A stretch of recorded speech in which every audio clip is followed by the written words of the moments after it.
Good afternoon. Welcome to the Glendale Water and Power Commission meeting. Today is August 1st, 2011. Can we please have roll call? Commissioner Ajamian? Commissioner Armenian? Present. Commissioner Chan? Present. Commissioner Dentler? Present. Commissioner Yao? Present. Item 2A, presentation of plaque to outgoing Commissioner John Miller.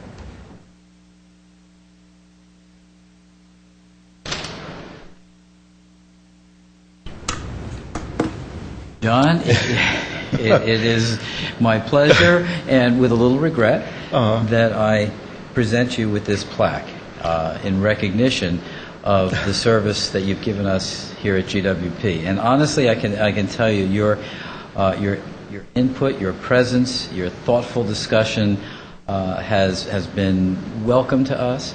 At times a challenge, a good challenge, kept us on our toes, and it will be missed. And more than that, I'll miss our 6:30 meetings at Starbucks. Thank you very much. So it is my pleasure, and I truly mean that. And I thank you so much for your service. Thank you again. John, I want to say a couple of words as well. Yes. I want to thank you for your many years of dedication and participation on this board with your suggestions and participation. We have really been able to move forward. So I want to thank you again, and I wish you success in your new endeavors. Thank you, President Chen. I have actually a little prepared statement which I'd like to read. I'd like to thank General Manager Steiger, President Chen, and the other members of the Commission.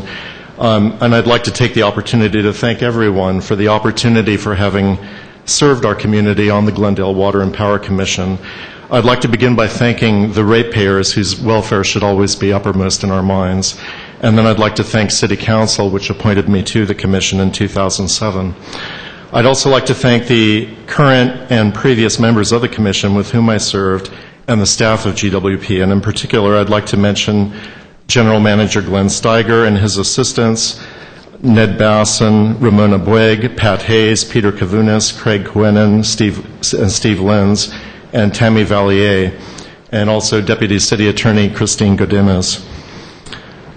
These individuals have attended nearly every GWP commission where I was present, and their labor and hard work was essential to making all of those meetings a success.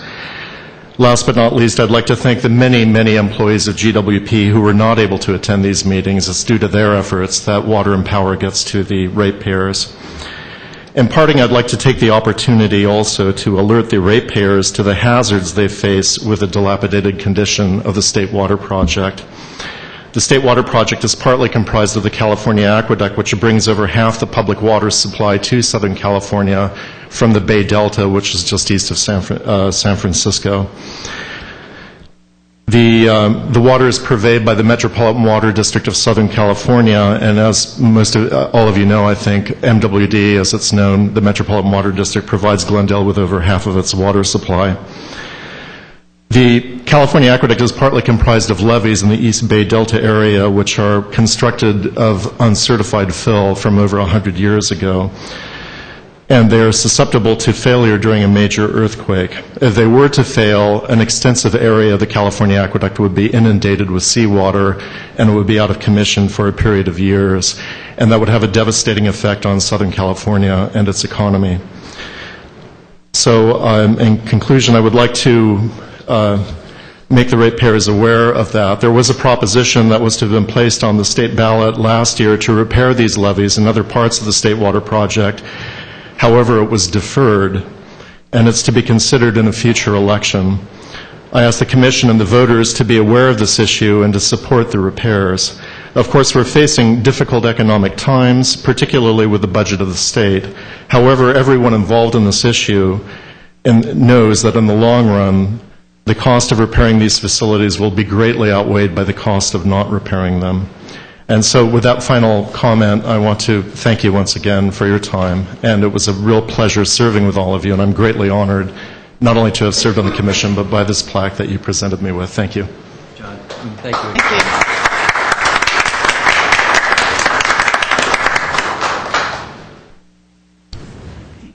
Next item. Item 2B, 2B, introduction of new Commissioner Deborah Dentler. Welcome, Commissioner Dentner. I know you come with great wealth of knowledge and experience. I look forward to working closely with you. Thank you very much for that warm welcome, and I'm very honored to have been appointed to serve with this commission. And I'm going to listen and learn from all that have come before me. So thank you for all of the warm welcomes I've had this afternoon. Thank you. Item 3A, approval of the June 6, 2011 meeting minutes. Do I have a motion? I move to approve the June 6, 2011 meeting minutes. Second. I'll say aye. Aye. I'll be abstaining. Okay, so Aye. pass. The motion's approved. Next item. Item 4A, customer service update. Tammy Valier.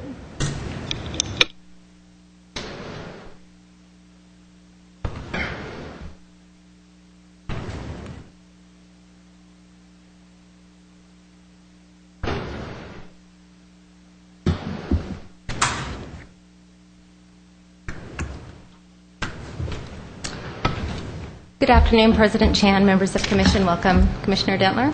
I'm Tammy Valier. I'm the Customer Services Administrator. And today I am presenting information on the 2010-11 stats. I'm pleased to say that the information I'm presenting today is more positive than what I've brought you over the last few years. As a reminder, I will be using 2007-08 fiscal year as the base year. And the reason for that is, again, that was the last time, it was prior to the economic downturn, and it was the last time that we really saw our statistics were stable year in and year out. Okay, so last year we handled 117,000 customer calls. This is a 9% decrease from the prior year. Primarily, the decrease in the phone calls is in the category of general account balance and inquiry. There's several reasons for this, but this is primarily due to customers feeling more comfortable accessing the web and using our automated phone system. We have about 41% of our payments are electronic, and then about 38% of our calls were handled through the IVR system. Also, there was a peak in 2009, and that was, of course, because we implemented the mandatory water conservation. Over that summer, we had a lot of water waster calls and calls about water conservation, and of course, that's tapered off.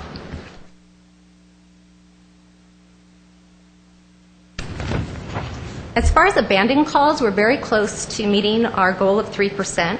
We're currently fully staffed in the call center, and of course, the decrease in calls has helped as well.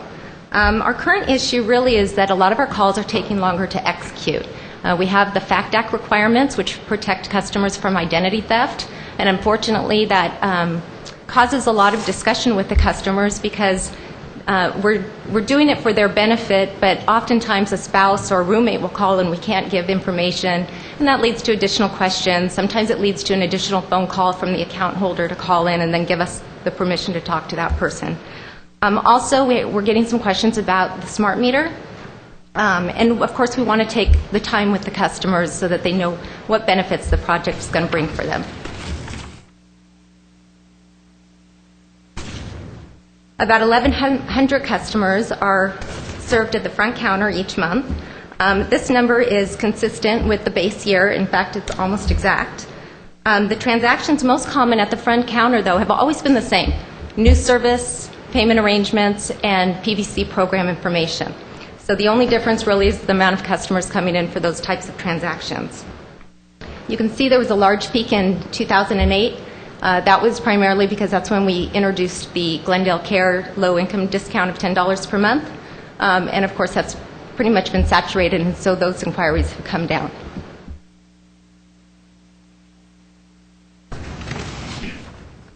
This is the second year in a row we've seen a decrease in bankruptcies. They've decreased 34%, but they're still 133% over the base year. However, that's if you're comparing revenue. As far as the number of customers filing bankruptcy, we have seen a decrease even over the base year. In 2007, there were 47 customers, and last year we had 39 customers filing bankruptcies. So So the amount's more, it's more commercial customers.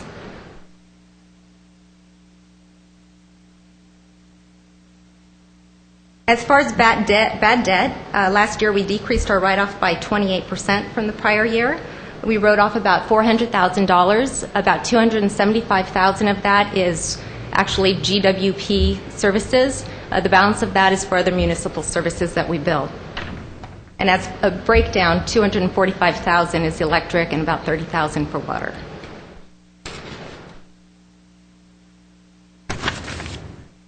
Payment arrangements have remained the same for the last 3 years, right? A little bit over $23,000 each year.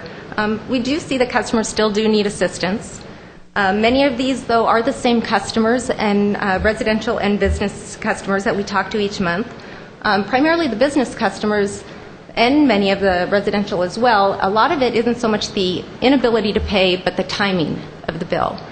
So this is something where the smart meter may assist us because we can read the meter at any time, and so if customers need assistance with the date they actually pay the bill, we can coordinate the billing date accordingly. This is the number of bills, reminders, final notices, and disconnects. You can see we disconnected 2,825 customers last year. This is 40% less than the prior year. However, as I've stated many times in the past, the number of customers disconnected is not necessarily an indication of the number of customers that are unable to pay. Disconnects are our lowest priority call. We have new services, people moving into the city, people moving out of the city, special reads, special requests, and now with the smart meter, we're doing a lot of internal installations as well. So those are our priority calls, and so it's really a matter of how much work we can get into the field.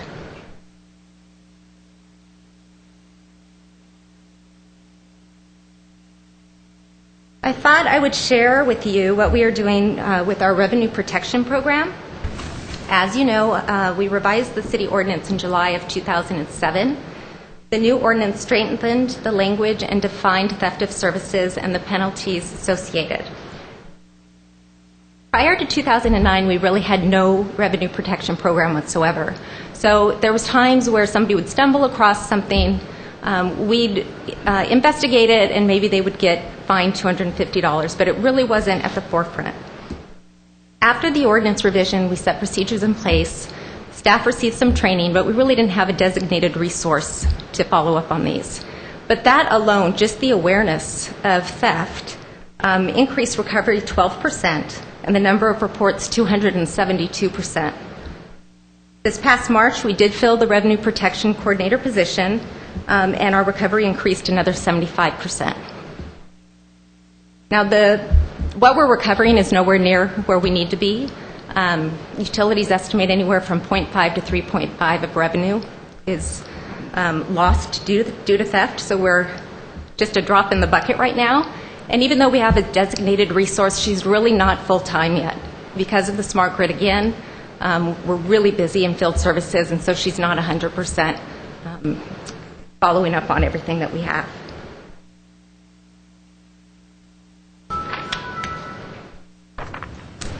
This is a breakdown of the types of infractions we're finding. There were a total of 79 cases. Almost half, or 37 cases, were due to unauthorized use, such as customers turning on their own service without authorization. The next most common was unmetered service at 28%. This accounted for 22 cases. This is when the meter socket has been jumpered. Oftentimes we see it when there's construction. 15% or 12 instances of bypassing the meter, and 10% or 8 cases of manipulating the meter. It is important to note that these fees and penalties are associated with the municipal code, but the infractions are a violation of the California Penal Code 498, and it is a misdemeanor or a felony depending on the amount of loss. We've been successful in resolving almost all of the theft cases to date at the administrative level. We've collected 95% of what we've charged. We've had 3 cases referred to the DA, and those were due to the large amounts, and charges were filed on all 3. All of these matters proceeded as felonies. And one has been resolved and the other two are pending, and the DA is working with us to make sure that restitution is paid. Do I have any questions? I have a question. This will reflect my newness to the commission, but to help me learn and to understand your future reports, I was curious about one page regarding your reference to the smart meter and the disconnect, the PowerPoint screen that says bills, notices, and disconnects. And the disconnects, you said, are the lowest priority service call. My question is, will the smart meter implementation allow for disconnections without sending a service call out to the property? In many cases, yes, for residential meters and some of the small businesses, the meters do have the remote disconnect. However, we do not plan to increase, at least immediately, the number that we actually can disconnect. There could be more customers eligible for disconnection than we actually disconnect. And that's because even when we disconnect, we still have to send the order out to remotely reconnect, and we also have to allow for those customers to come in and pay, and we don't plan to increase our staff at the payment window. So to manage it, we will probably not be increasing the amount that we do on a daily basis. Thank you. I have some questions. Just to piggyback on that last comment, just to distinguish two different types of disconnect. I think what you were referring to were having to do with lack of payment of bills, et cetera, but there's also the positive side of this story, which is move-in, move-out type of more expedient disconnects or connects. Is the smart meter program going to allow that to happen over the air? Yes, and thank you for clarifying that, because that is a big distinction. Yes, we will be able to remotely connect and disconnect move-ins and move-outs. Of course, we have that only for the electric customers. So for apartment buildings, it's going to be a huge benefit for landlords who now may have what we call in between tenant usage, where a tenant moves out and somebody moves in, doesn't sign up for service, it automatically now goes to the landlord until we have a dispute resolution. So we will be able to go ahead and disconnect those meters. We still will have field services who will need to go out for single-family homes on the water side. A couple other questions. With regard to abandoned calls, you mentioned that a large number is due to the fact that people might call in and they're not the name on the account. Is there anything that a customer could do to allow permissions to, let's say, a family member that might not speak English well, or or someone else from the family who should be authorized? Can they call in ahead of time and make arrangements to make them authorized so that you don't have that problem? Yes, they absolutely can. They just have to have them as an authorized user, give their permission, and that's what we do now. But it does take some time, to get a hold of somebody at work who might be the account holder, and it has caused a lot of frustration. But we do our best to explain that it is really for their benefit. But yes, we can. Okay, so an account holder can proactively call you and authorize you, certain people, to be able to speak to the account. Yes, and up front, the customer service reps will ask if there's anybody who needs to be an authorized user. Great. And then in terms of bankruptcy, what is the process that's followed in terms of trying to recoup any amounts that are owed to GWP as a result of bankruptcy? Well, I'll let our attorneys chime in if they need to, but basically once we get the petition, we will file a claim, and we will just wait to see if it is dismissed or discharged. And I believe utilities are unsecured, so we don't have a lot of luck in recouping those funds. So we're last on the list? Well, we're no better than anyone else, I guess is what we should say. Okay, but we do automatically file a claim. Okay. Once we get the notice, we file. Okay, that's all I have. Thank you very much. Yes, thank you, Ms. Vallier. That's a very comprehensive, up-to-date presentation. I appreciate you coming back with some of the comparison data from previous years. I'm very, I like the fact that disconnections are down almost by 40%, I guess. And could you elaborate on what type of customers who can't pay or disconnected? Because you mentioned that that total number involves reconnection for move in, move out. Can you describe maybe some rule of thumb or what you think is percentage of those disconnections are due to non-payment? For that chart, those are all non-payment disconnections. Okay. Yeah, the 2,825 customers were disconnected for non-pay. However, that could be the same customer every 60 days that gets disconnected. And we do know a lot of the same customers get disconnected. And a lot of customers get disconnected and are in our office within an hour paying for their bill and back on the same day. There are customers that definitely get disconnected and are having trouble paying the bill, obviously, and we work with them as closely as we can. But a lot of these customers, again, just forget to pay or aren't real good about paying their bills on time, and they get disconnected frequently. So a lot of repeat customers within that 2,800. Yeah, how do you think we can help those customers avoid those situations where they pay and reconnect? Because it's also a cost to utility to always reconnecting and disconnecting. Can we have some kind of programs for those folks? Well, the only thing that we can do, that I can think of doing in the future would be if they're not paying because of a bill date issue. That's not what my experience has been with these customers. And some of them are not, to be honest with you, some of them just aren't even upset when they get disconnected because they just forgot and they come in, they pay all the fees. It's expensive because they have to pay the off fee, the on fee, they have to pay a deposit.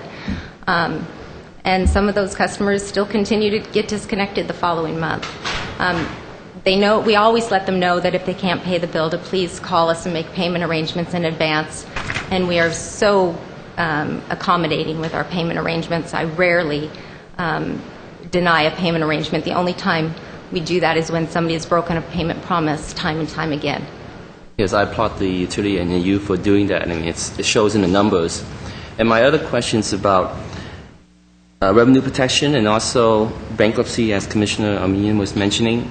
Do we change a policy about deposits, like for a commercial business that just opened up? Do we require a more deposit than in the past, or how do we protect the utility from further bankruptcies from a new business, for example? No, we don't. We can't be prejudiced against the bankruptcy. So if the court allows us to charge a deposit, and again, please chime in if I'm wrong, but if the court allows us to charge a deposit, we charge the same deposit that we would charge a new customer. But we can't use their delinquency or the amount that they filed as, can't use that against them. Okay. Could you elaborate on what kind of deposit that a new business will require so that we can protect the utility? Sure. It would be for a bi-monthly bill. It would be the average of 3 months usage. And so we can take that deposit and maybe apply to the unpaid bill if they do go bankrupt? Not the bankruptcy. Not bankruptcy at No. all? Okay. It's only protecting us on the new account, which is the DIP account.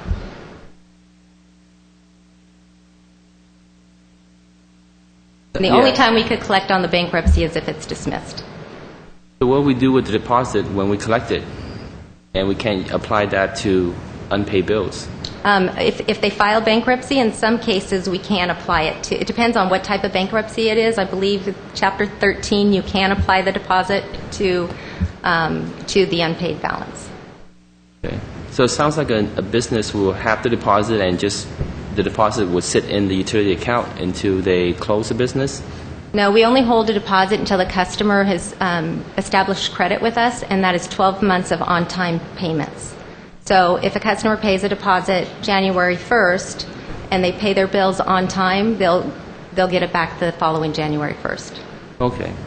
That makes sense. Yeah. Because I wasn't sure how the deposit is being applied or not applied, or that the utility is withholding that credit or deposit and as a secure from a non-payment in the future. Yeah, if they get a final notice of disconnection, then the 12-month period starts over. And if we return a deposit and then they're disconnected for non-payment, or if it's a large customer that is showing severe signs of being delinquent time and time again, then we will ask them to reestablish service, and they'll have to put up another deposit. Well, thank you, Ms. Valley. That's very helpful, and the numbers look good, and hopefully we can improve, the economy improve, and we'll see better numbers next year. Great. Thank you. I want to add, Sorry. thank you so much, Ms. Valier, for your informative presentation. I just want to note that it's reassuring to me to see that this year's data is better than previous years in almost just every graph here. And that includes bankruptcy write-off, the number of disconnects, et cetera. With revenue protection, we're collecting more. That's a great sign. So I just want to say, keep up the good work. Thank you. Thanks. I also wanted to thank you for the comprehensive report. I also wanted to stress the importance of the revenue protection and appreciate what you've accomplished with such minimal resources and how serious theft is and what it costs all customers when we have to go to write-off on those sorts of instances. So I'm glad to see that 95% of the approximately $44,000 was collected back. Appreciate that. We do have a public speaker. Mr. Herbert Milano, please.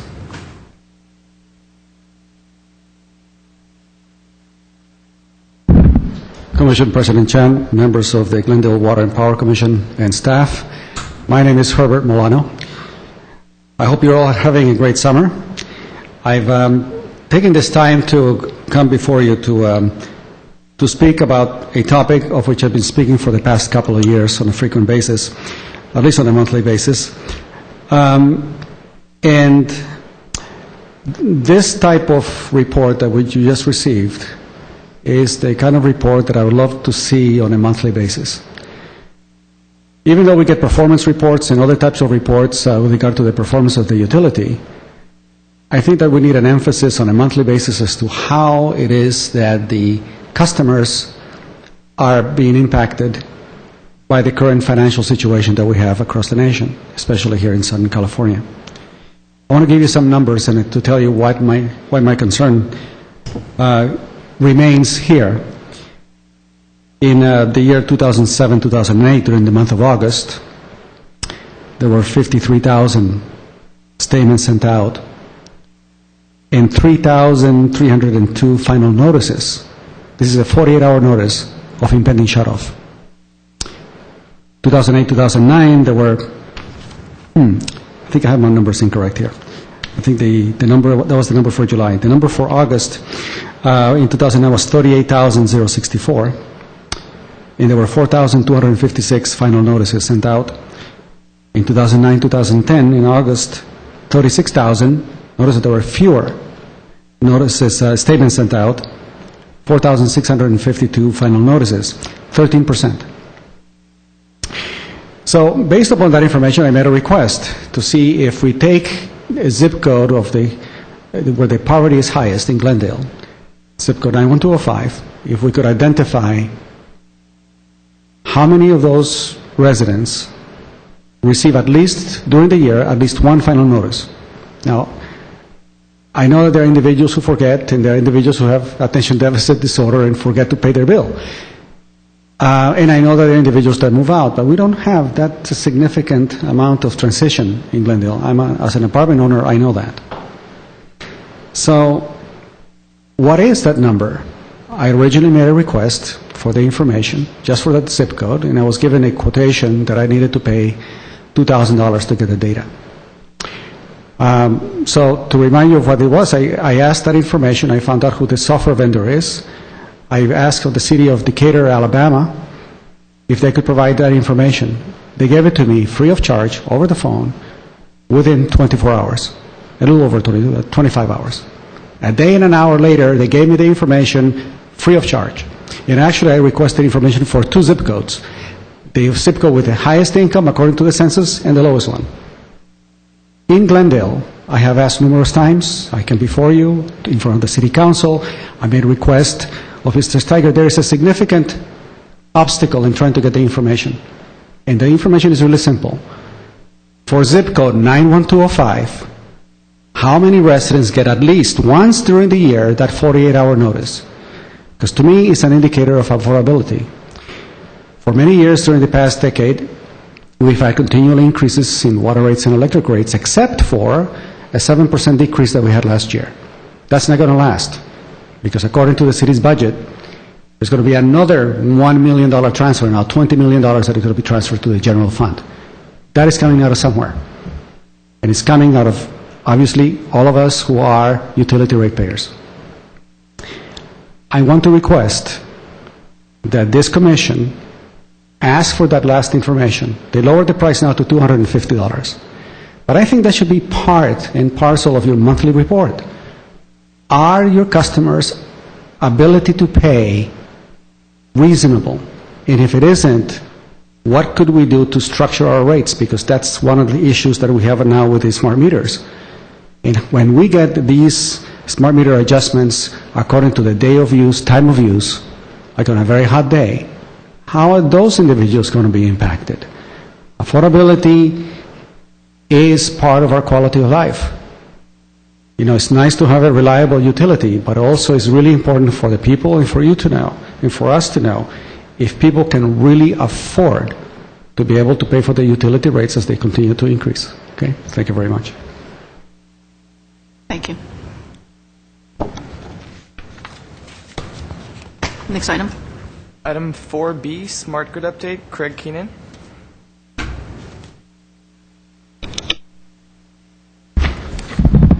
Madam President, Commissioners, welcome Commissioner Dentler. Craig Keenan, Business Transformation and Marketing Administrator, Glendale Water and Power. I'm here to give the monthly update on the Smart Grid project. There's going to be 3 sections to this. I'm going to do an overview of the project because we have our new commissioner here, and to let her know where we're at and where we've been. Then I'm going to talk about the results of our most recent Smart Grid Maturity Model survey that we did as part of a CEC project. And then I'll just go over the budget numbers. So we'd like to start out by talking about our Smart Grid vision. We've adopted this from the DOE. Basically, our vision is we want to enable active participation from our customers. That's always been our number one priority is our customers, and that they benefit from the Smart Grid. We want to be able to accommodate the new generation and storage options that are becoming available. Enable new products and services. There's a lot of new things out there that are going to come in the next 5-10 years. A lot of them, we don't even know what they are yet, but we need to be able to have a system that has the interoperability and the staff that's ready to take those on and incorporate them into our system. The issue of power quality has always been there. We have a digital economy, increasingly more and more. We need to ensure power quality, asset utilization, and efficient operations. Respond to system disturbances. That's our distribution automation project. And cybersecurity. Be ready for possible attacks on the system. Where we've been, Glendale Water and Power, we were one of 33 publicly owned utilities that received a DOE Smart Grid grant that was $20 million towards our $51 million project. We were the first in the nation to sign the contract with the DOE on March 2nd, I believe it was 2009, actually 2010. We also received a $1 million grant from the CEC for our Smart Grid project. Glenn had won a leadership award for our deployment from, I believe it was automation at Grid Week. We're really proud of that. He was also named one of the movers and shakers. We like to see our GM out there and be the head of the utility and make us all proud. So that was really good. As far as our project, the first thing we had to do in the project was put in the communications backhaul. That's our Tropos Wi-Fi wide area network. You can see there's the pictures there are the components of that. This part for the AMI is complete. We are going to extend some fiber and add some additional radios as part of our distribution automation pilot to go up to the Montrose area because there's not fiber up there. But as far as the AMI part, that's done. Go to the next slide. The Smart Grid installation, we're right about 95% complete. At the rate we're going, we should be done by the end of this month or first week of September. In-home displays, we're working with the vendor right now to start a pilot program in about a month. We'll pilot these in-home displays. They're a unique product that we're the only ones that will have it right now. We'll start out with maybe 5 customers just to test the technology. Then we'll expand it to about 50, and then everything goes right. We're looking to deploy these January. The O-Power web portal, we are finalizing that. Basically, this will give access to the smart grid data to all our residential customers. They'll be able to go online, and there's a lot of neat little new things they'll be able to do. Sign up for different programs, analyze their smart grid or smart meter data. This we sent out paper reports to an additional 35,000 customers about 2 weeks ago. We had already had about 25,000 participating. The web, we're looking to have that operational in September, where all residential can access this information. We have our thermal energy storage program through ICE Energy. We have about 145 units out there that have been commissioned. We have probably 35 more to go. We're almost done with this project. Basically, to go back, I'll just explain what that. Basically, what these units do, you put them on small businesses on 5 to 10 ton air conditioners. They make ice at night, so that way during the heat of the summer afternoon, they're not running the air conditioner. They're just running the low power compressor to circulate the refrigerant through the ice, and it melts the ice during the day and basically reduces peak power. We have a demand response program. This is for the larger customers. We have about 5 customers that are in the process of getting signed up for this. We've been talking to a number of the city, like the city facilities. We have a meeting with the police building and other water department to sign this up. Basically, this program would be on, if we needed extra electricity on a hot summer day, you would send a call out to them and they would reduce, and then we'd get an incentive for reducing. And the biggest part of our smart grid is the enterprise computer systems. That's putting in what is called an enterprise service bus, would connect all our computer systems to one area so they can share data, and everybody in the company will have access to the same data, and it won't be needing to call people up to crunch numbers. Everybody will get what they want when they need it. And the first thing we're doing is the enterprise service bus. We had a RFP out there. We had a meeting with the 2 respondents the other day. We'll finish our evaluations in a couple weeks, and we'll start the contracting and install that. We also issued a RFP on the 20th for our distribution management system that's needed for the distribution automation program in what's called an OMS, or an outage management system, that helps our operators know where their outages are and pinpoint where they are and move power around in a more real-time basis to get the power back up to the most customers as quickly as possible. So those are the 2 main things. We have a whole list of other things, though, that we have to do in IT. We'll be coming back to you with those to show you what those are. Go to the next slide. Next slide is our distribution automation program. That right now we're going to test some technologies out there that will do automatic switching, and it's connected to our new substation at Glorietta, and there's 4 feeders that are going to be part of this pilot. We have some of the technologies out there, and we're doing some initial testing. We need to get the DMS and the OMS in place to do the full distribution automation pilot, but we should be doing that in the next year. So that's the project itself. Maybe I'll ask if there's any questions on that part before I go to the next. No? So the next part of it is the smart grid maturity model. Basically, it's a management tool. It was developed in conjunction with IBM and the Software Engineering Institute at Carnegie Mellon.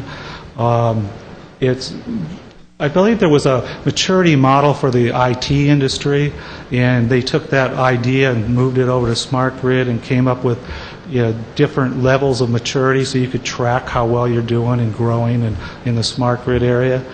And so basically we've adopted that to guide our efforts in the smart grid. It's part of our strategic plan.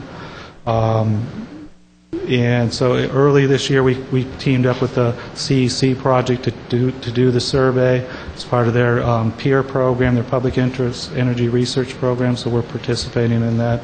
And we just got the results of our latest model, and that's what I want to kind of go through here. So in the maturity model, there's 8 domains. The first one is strategy, management, and regulatory. That has to do with your vision and your planning and your governance, including stakeholder collaboration. Then I'll go down the left side first. Organization and structure deals with your culture, how you're organized, your training programs, how you communicate things, and how you manage the knowledge that's gained and necessary to have a successful smart grid project. And you have grid operations. That's our reliability, efficiency. The DA program is a big part of that grid operations piece. Work and asset management, it's monitoring your assets, tracking, maintenance, mobile workforce things. Those are, that's an area we need to get serious about. I mean, we do have some programs there, but in this computerized world and having the sensors and everything out there, we're going to be moving in that area. The technology piece, that was when I talked about enterprise computer systems, that's that area.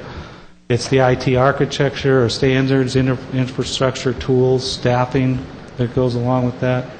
A customer piece is the pricing, participation in programs, our O-Power program, our in-home display program, new services, value chain integration, that's looking at what our customers are buying and what we're generating and what we're purchasing to be able to find ways to extract value out of that interconnection. And then societal environmental, that deals with our responsibility to the environment, our greenhouse gas emissions, looking at things like what they call triple bottom line when you evaluate a project. It's the impact on the society and environment and your finances, so that's a big part of the societal environmental. Now, with each of these domains, there's 5 levels, but there's 6 up there. The one is the default; it's a 0. That's what everybody gets, or before you even start. But if you're in the top level, you're breaking new ground. You're an industry leader. Level 4 is optimizing. So you got a lot of stuff in place, and you're really using it to your benefit, and you're sharing that knowledge with others and things like that. Integrating. You got some stuff out there, you're kind of integrating the different parts of the company and the different systems. Enabling, you have a clear strategy, you have investments in place. You may still have pockets in the organization that are compartmentalized that aren't really integrating yet with the other parts of the organization. And then initiating is like first steps. You're looking at your options, you're doing studies, things like that. So this was our profile in February 2009. We took this study. We actually weren't 0. We were about 0.5 in each of these. That was our average. In our most recent study, this is where we came out. And let's say a little bit about these numbers. Drop my stuff on the floor here.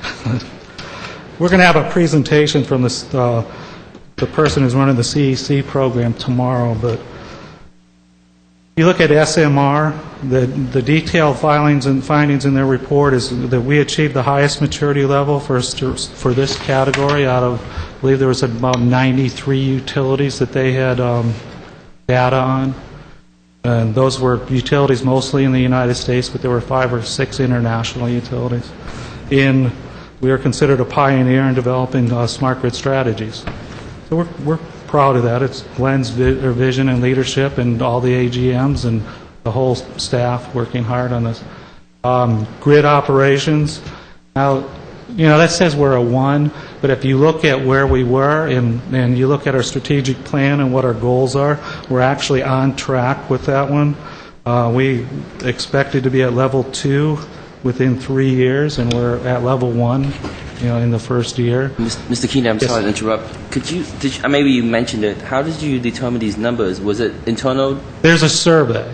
Survey? There's a really detailed survey that the executive staff, we took it in 2009, and we took it in just a couple months ago, where you have to answer, I don't have the number of questions, but there's at least 50, 100 questions. And the way it is, they'll know if you're manipulating the numbers, because they all overlap. You'll get different answers in different areas. And they run these numbers through their model back at the SEI, Software Engineering Institute, and then they give you a ranking. So it's composed of external surveys as well that we take? It's a survey developed through the Software Engineering Institute at Carnegie Mellon. Okay. And it's administered, this results were administered by the California Energy Commission project. Okay. So it's input from other utilities as well as our utility to come up with No, these? well, these are just our numbers. Yeah. The comparison with other utilities, I don't know what their scores were. They don't give that. They don't give you other people's scores. They'll give you an average. But the GWP score is based on the survey by other executives from other utilities that rated GWP? No, it's based on our answers to a list of detailed so questions. self-assessment, right. Based on where we are with our program. Yes. Okay. Yes, I'm sorry. That's, Okay, so this is more of a self-assessment, like Commissioner Denler it is was a saying. self-assessment, but there are checks and balances to make sure that your answers are reasonable. In fact, I specifically asked him on the first two where we were a 5, and I didn't know that we should be up there, and he said there was only 2 questions he would have wanted to ask us about, and I don't know the specific ones right now. I don't have them with me, but I said, well, what are they? And based on our answers, I said, well, this is the program we have that validates that answer. And he says, fine, that sounds reasonable to me. So grid operation, so we're actually, even though we're a 1, we are on track, if not a little ahead. Work in asset management, we're just starting that. We do have some pilots we're thinking about doing. Once we implement them, we'll be probably at a number 1. On that. Technology, we wanted to be at level 3 on June 30th, 2013. We are at level 2. We're working with the city's director of ISD and his staff, where we have a really detailed plan, 5-year plan to upgrade our whole technology and infrastructure in terms of computer systems, and we're confident we're going to reach our goals. Customer, we are at level 3. We plan to be at level 4 in 2 years, and so we're at level 3 right now. Once we have the O-Power up and running and these in-home displays and some of these other programs, we'll be at level 4. To say something about got off track here because I had our OS finding was the highest score out of any utility that answered. I got couple more to go here. Customer, we received the highest score of the smaller utilities in that group, and we ranked amongst the highest of the larger utilities. And then like a value chain and the environmental, we're on track there as well. We wanted to be level 3 for VCI in 2 years and level 4 on society and environmental in 2 years. So we're on track with those. We can go to that. Now this is how we compared to the smaller utilities that responded to the survey. And it's the diamonds are the average score. I don't know how many utilities were at 250,000 meters or less. But you can see where the box at the squares are where our scores were. We go to, now this was all the utilities that responded. I did have a list. I believe there was 93 of them on that list in another document. So I'm assuming those are the ones that the average scores from them was the ones we were graded against. And we came out pretty good. And you would think we would. We've been doing this since 2007. That's when City Council first came to us and said, you go do a plan to put in smart meters, and you come back here, and we've been doing that and working together as a team ever since then. So you would just expect us to get high scores in those first two areas. So that was. Can we go back to that? Can we go back to that? I have a question. Can you give me an example of what it would be? What type of work would it be for the WAM? I notice our organization is below the community average. Yes. What would we have to do to raise that? Well, I can look here in the. I should. All right, I'll answer that other thing I just thought of. I was going to bring up that. If you look in our strategic plan under the, if I can find the work and asset management. Okay, first year milestone, to get to level 1, you would have to have a functional level business case for work and asset management enhancement via the smart grid, and it has been approved, and you're executing this plan. To be at like level 3, or level 2 enabling, you'd have to have an established approach to track, inventory, and maintain event histories on specific assets. So it's really detailed. And we plan on, and we're working towards this, is that each of these domains has a domain leader, and it's one of the AGMs, and we'll looking to put together specific plans to meet these milestones, and then we'd have measurable goals. It wouldn't just be our self-assessment. It will be, if we do this by this date, we're at level 1 kind of thing. I mean, I notice we're doing great with the first two, and we're ahead of the game with the rest. Yes. It's only the WAM we're behind. So that's mainly because we have so much staff, and we've been focusing. The first two are the SMR and the OS. The strategy and the organization are the first two things you need to concentrate on, and we've been concentrating on that, quite a bit. And then we have the customer side has always been our main focus. So we've put a lot of resources in that. The next one is the technology. We have to have the computer systems in place. We have to have the service bus. We have to have the DMS and the OMS, and you have to buy then the work asset management programs that would attach to that, so that we have some infrastructure to put in before we can move over to that area. Mm-hmm. I'm assuming that there is a reason why the average is happening, for the different areas. I mean, that is probably the best way that the project would move forward efficiently and effectively.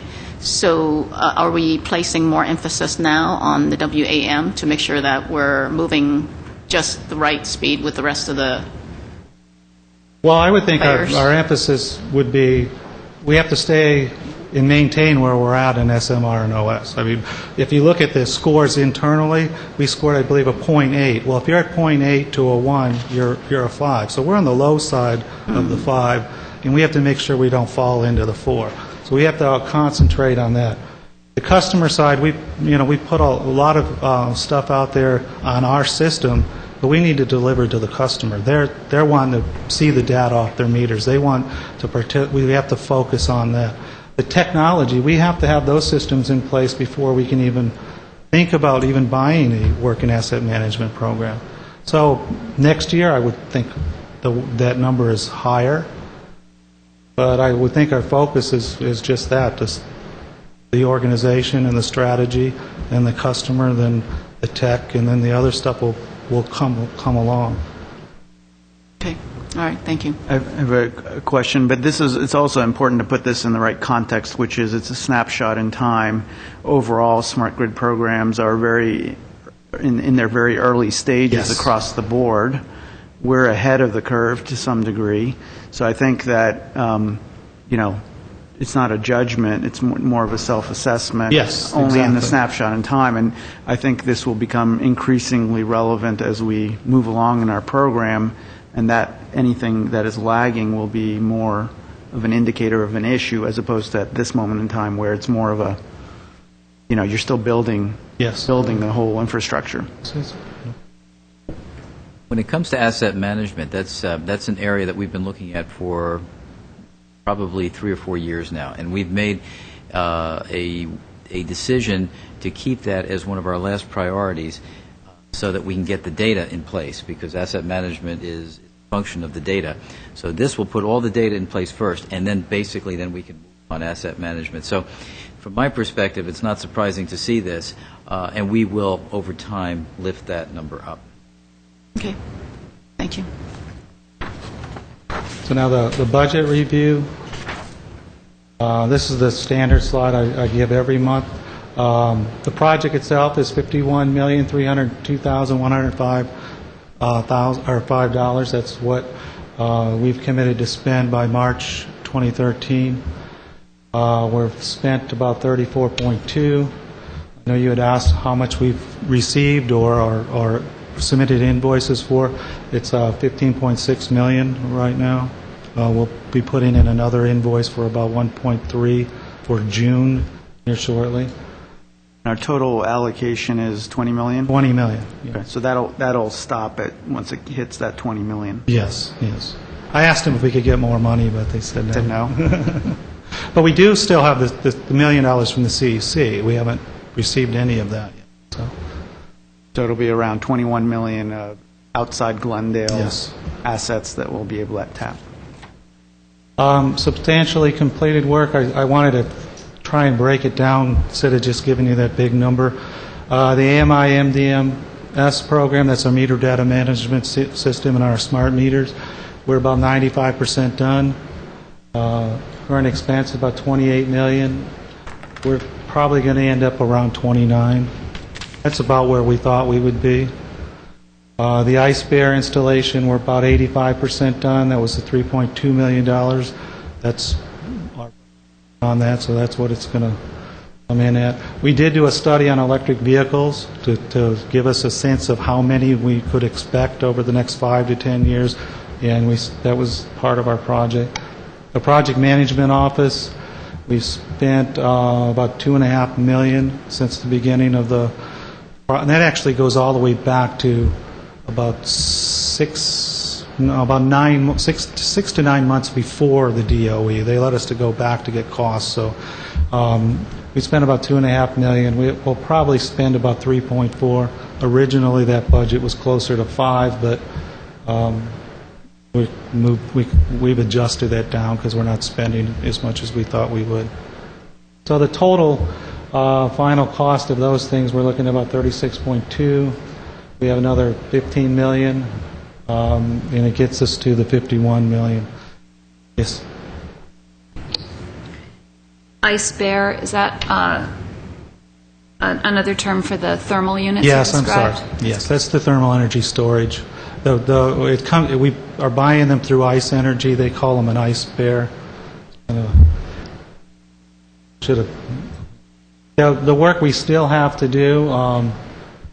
We did budget about $725,000 for additional program support for customer programs, and that I doubt we spend all that as part of this project. That money will probably be shifted to other places because we're getting a little bit of a late start on our in-home display program, and we'll have only maybe a year and a half instead of the 2.5 years for that. But then we'll still have to evaluate that because we don't know how much support we're going to have to supply. I mean, it's the adoption of the systems. How easy are they for customers to install? If we can just mail them out with a little instruction and they plug and play, that's one thing. If we need to have someone go out and help them, that's a more expensive thing. So, Mr. Keenan, on the in-home display, Yes. Are you anticipating to offer these displays for free to the customers? Or how is the program going to work? Well, we haven't designed the program. That's what we would like to do. But So there is the $3.8 million is for in-home displays free? that's for that program, yes. Okay, that's when the equipment is free to the customer. Now, we still have to finalize what the cost of the program. I mean, the cost of the device that we're looking at is very reasonable. There are ongoing monthly fees associated with it, so we would have to come to some understanding. Are we going to pay those fees for a year, 2 years, 3 years, subsidize? And we have a number of things we need to look at. Because I would encourage, because $3.8 million is a big number, and I know that the ratepayers are very sensitive to any increases, so it sounds like those are optional equipment where people would have the desire to have it in the house or not, and so I would prefer to have that as an option rather than... Oh, yeah, we would never force anything on anyone.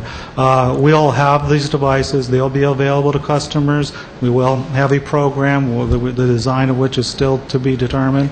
But we're pretty confident that what we're going to offer, they're all going to want.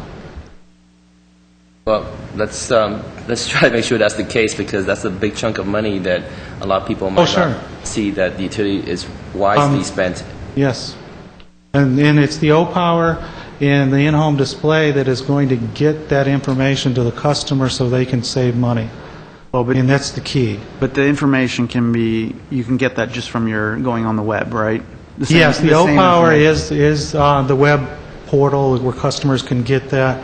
There's lots of studies out there recently that show you have to give them the real-time data, though, to see the real savings. We're getting, the last couple times we checked, 4% savings across the board for O-Power, just giving them bi-monthly data. Now they're going to have information. It'll still be bi-monthly on the paper report, but they can go on the web and get hourly from yesterday, weekly. They can get a lot more detailed stuff. We're looking at things like if we did have rate options for maybe we had 4 or 5 different rate options, they could go in and touch a little button and it would say, if you had picked this rate, this is what your bill would have been. So they can have ways to compare and make choices. There's a lot of talk about time of use and that I don't. Our position has always been we're not going to force that on anybody. We will have voluntary programs. So the in-home display is more of a convenience option. If you choose as a customer not to participate in that and you just want to go on the web to check it whenever you want to check it, that would be one. Because the one thing I wanted to stress or understand is if it's the in-home display that you showed on the slide, that's actually a wireless picture frame, right? That also delivers pictures. It could be wireless. It could be plugged into the phone line. Right. In fact, But it has other functions as well. Yes, it does have the Zigbee radio to talk to the meter. But I would imagine it could be set up where it's just plugged into the phone, where it isn't talking to the meter, so you wouldn't get the real-time stuff. You would just get stuff over the wire to the device. And so there's different options. But is it dedicated only to GWP data, or is there other functionality? There's other functionality that the customer would, they would agree to it or want that, and we would not force them to have this. And that's something they would pay for? We have to decide how we would design the program.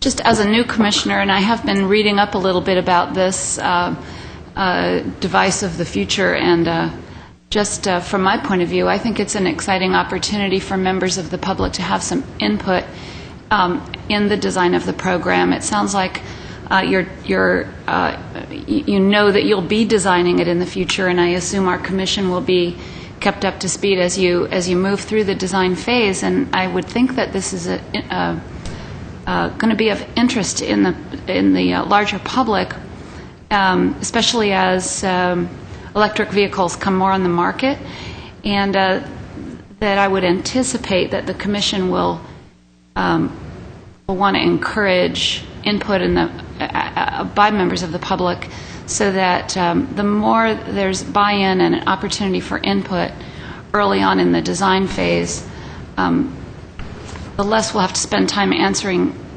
questions from the public or reducing skepticism later. I, for one, think it's really an exciting opportunity. I'm looking ahead to buying my next car when my current one dies, and just thinking that there might be a device in my home that would help me select a time of day when I could most affordably plug my vehicle in, other kinds of things, even just for a single family resident, much less thinking about the exponential savings to a commercial ratepayer. So there's so many positive and interesting aspects to this, and there will undoubtedly be members of the community who want to have some input. So I guess for me as a newcomer, I'd like to make sure that staff and the commission, sees this as a design process that's going to provide for community input early on. And we thank you for that. And we're really serious about getting community input. We do have about once a month, we call them Coffee in the Park, where we advertise it, and customers can come and give us all the input on these programs, our smart meters. We do have a consumer task force that meets, if not once a month, every other month, that gives us input. And we really welcome the community and the customers to provide input. And if I could just make one final comment on the question of community input. It's difficult for members of the community who want to have input to take time out of their busy days to come to see the commission, or maybe find the right staff member to send an email to. As I was coming up to speed, getting ready to come for my first commission meeting, I went on the GWP website to see, and I may have missed it. It's possible that it's there, but I don't think so. As far as I could see, there's not a link that a member of the community can easily follow to send the commission any input, or to find the commission, find out, when it meets, et cetera. I know that there are legalities concerning, getting input that way. So without having thought it through too much, I just wanted to throw that out, as especially when you're about to embark on designing a program that has a lot of community, potential community interest. And I just wanted to throw that idea out, that there really should be on the GWP website a link to the commission, so that members of the public can see that there's a public transparency process in place here, and it's called this commission. I also wanted to second Commissioner Dentler's comment in that I think when it comes to this in-home display and whatever programs you might design, I think it would be prudent to kind of do an extra process or step that really takes the time to inform the public and gather input, whether it be a presentation to the commission or whatever other format that you might deem appropriate, because I think it's important that we get it right the first time. Sure. And that since there is a significant amount of money that's allocated to that, we don't want to be undoing things later with that sort of money at stake in these sorts of economic times. So I'm sure whatever you'll come up with will be a great program that a lot of people will participate in. I think just to test that before we go and make commitments would be great to at least hear it on the commission level. And certainly if there's any other opportunities to do some piloting or test marketing with it to make sure you're getting good feedback, I think that would be We positive. would invite each one of you to participate in our pilot, actually. That would be... Sign me up. Especially if I we'll don't have make to sure pay. that we do present to you what before we make decisions and get your input. In fact, that's how we get the 5 in the strategic areas, because it's communicating with the commission and the council and stakeholders and on a regular basis. So. Last question about money. I'm sorry. The 38, the $3,000,008 allocated in the current budget, does that include staff time for development of the program, or is that for purchase? Is that more for hardware and software? That's more for the hardware and software. The customer support part would have been staff time. I was going to speak a little bit more on this, in that the major part of the OE project that we knew the numbers on were the AMI MDM portion. We had to put in what we thought we were going to spend on these other areas. That's why I broke these out. So over the next month or two, we're going to have to revise our grant submission to reflect what we know today, as opposed to what we knew in August 2010. So that'll be part of the ongoing presentation. So is there a chance that the number is going to go to 0, or is it going to double? What are we looking at? It won't go to 0. It won't. We've committed to provide something to our customers. Okay. If anything... Absorb some costs. Okay. What's that? Absorb part of the cost, at least. Well, yeah, I mean, we'll present options. We'll review the options. Okay. So we don't know whether it's less than that or higher than that? This is what we know today. We have to go through, we have the enterprise computer system project. Those were estimates. As you get a response to an RFP for an ESP, is it what you originally estimated? It's looking like it is, but it might be a little bit, more or less, and so we'll have to adjust as we go forward. Okay. But we'll present that to you. It's going to be open. And water. Water always kind of gets left out because this is a DOE electric project. But and I wanted to mention with the smart grid maturity model, it's for electric too, but we do have an area in the strategic plan for what we call grid operations for water, and they will have their own list of things with the various different levels and goals that they'll have to meet. If you look when you get the strategic plan, there'll be something called grid operations electric and grid operations water. So, but as far as the water budget, the original budget was about 16.8. We've spent about 14.8, and as with electric, we're about 95% done. We'll be done at the end of the month. So we expect that to come in under the budget that's there. And that was the last slide. I usually have the Twitter, Facebook slide there, but somehow it didn't get on there. So. I have one question. On the maturity profile that you presented to us, slide 18, how does that compare to where we thought we would be in our strategic plan? Oh, I got that. I got that information. In fact, I just typed this up in case you asked that question. So for the strategic domain, we thought we'd be at a level 4 on June 30th, 2013, and level 5 on June 30th, 2015.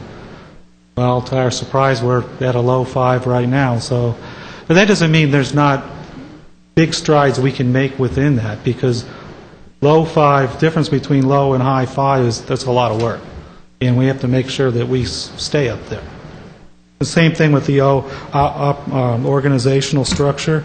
We thought we'd be at level 3 on 2013, June 30th, and a level 4 by 2015. But there's a number of things that are in organizational. Is there anything that really stands out to you where on the strategic plan we thought we'd be here, and in this snapshot in time, meaning August 1st, 2011, we're here, and there's a difference, and is there a reason for that difference? I'm going to address that issue in my presentation, but let me just give you a preview. The original strategic plan did not envision this. Any of it? By any means. It was stretched out much longer at a much lower level. For many reasons, we accelerated, not the least of which was the $20 million. So what we've done is recast the strategic plan to recognize it. And even in the strategic plan that we've recast, it still doesn't recognize level 5s. But I'll talk a little bit more about it. Thank you. Thank you for a very comprehensive presentation. Appreciate it. Thank you. Yes, thank you. We have a public speaker, Mr. Aram Kazazian.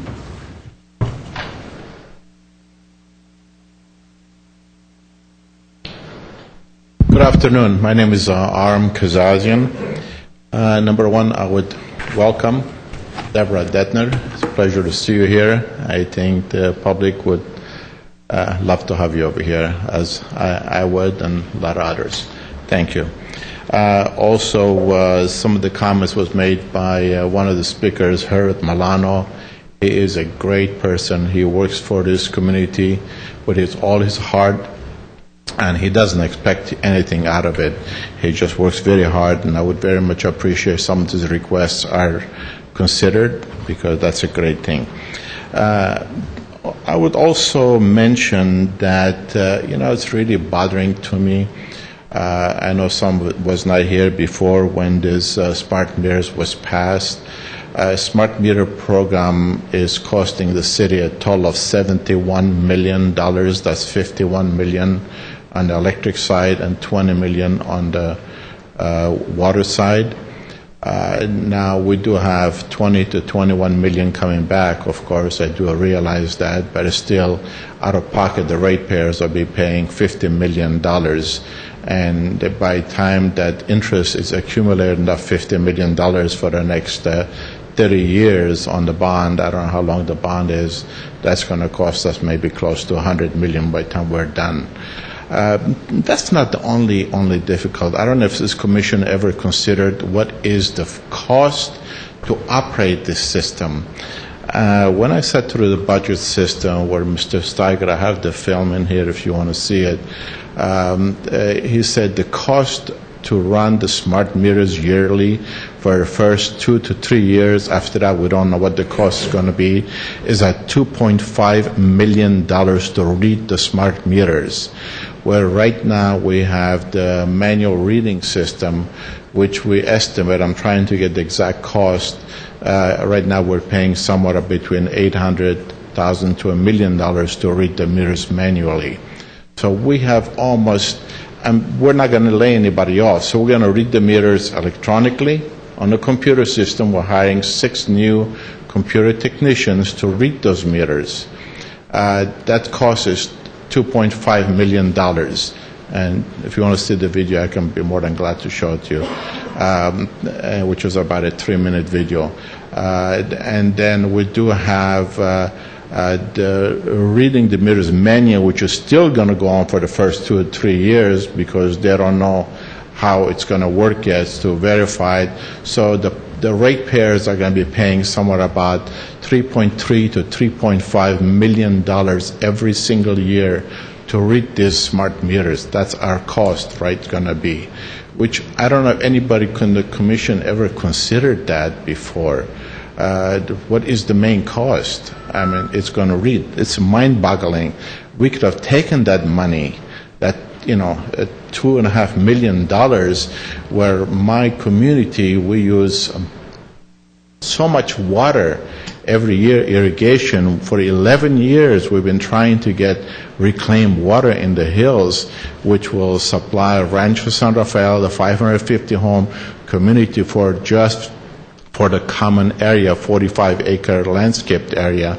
Then from there you have Chevy Oak Knolls, which is another homeowners community which could have used the reclaimed water, and then they could have pumped this water all the way into Chevy Chase Country Club and use it for the golf course.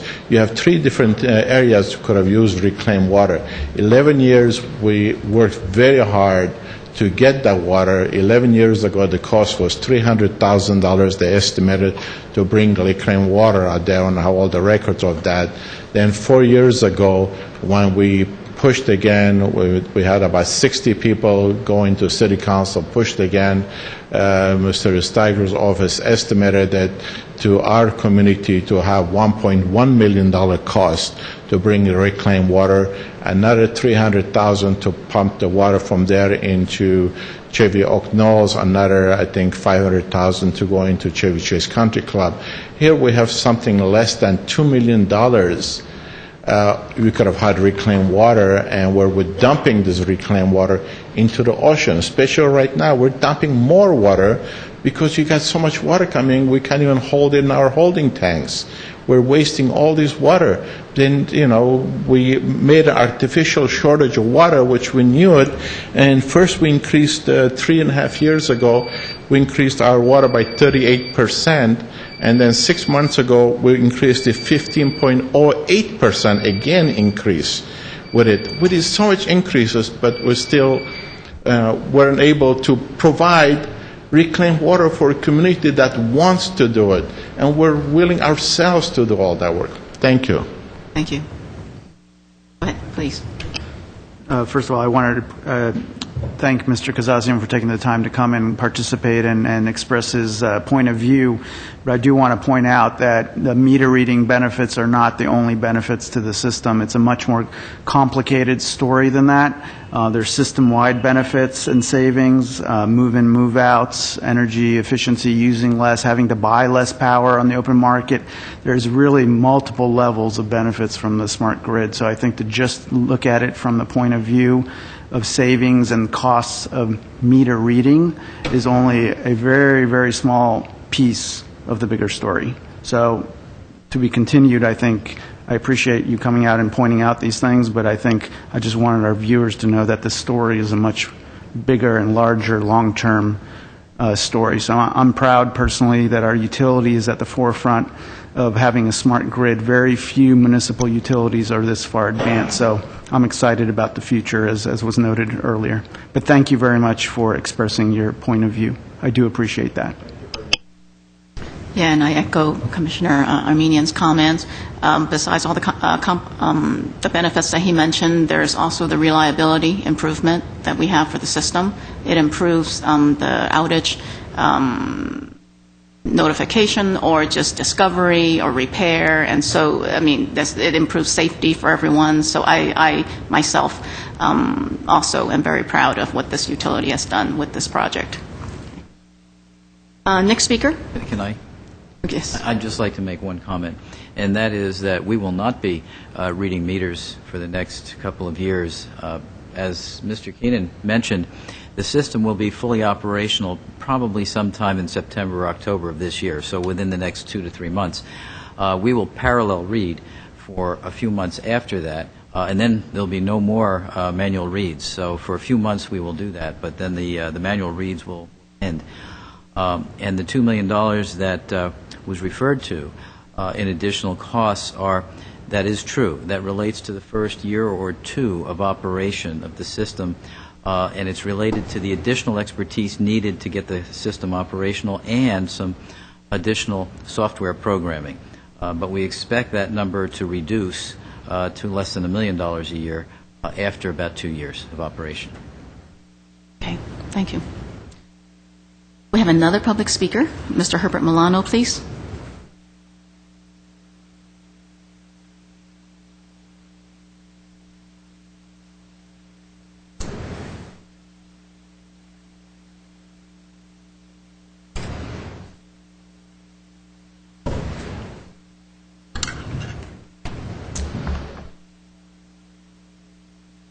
Commissioner, President Chen, and staff, my name is Herbert Milano.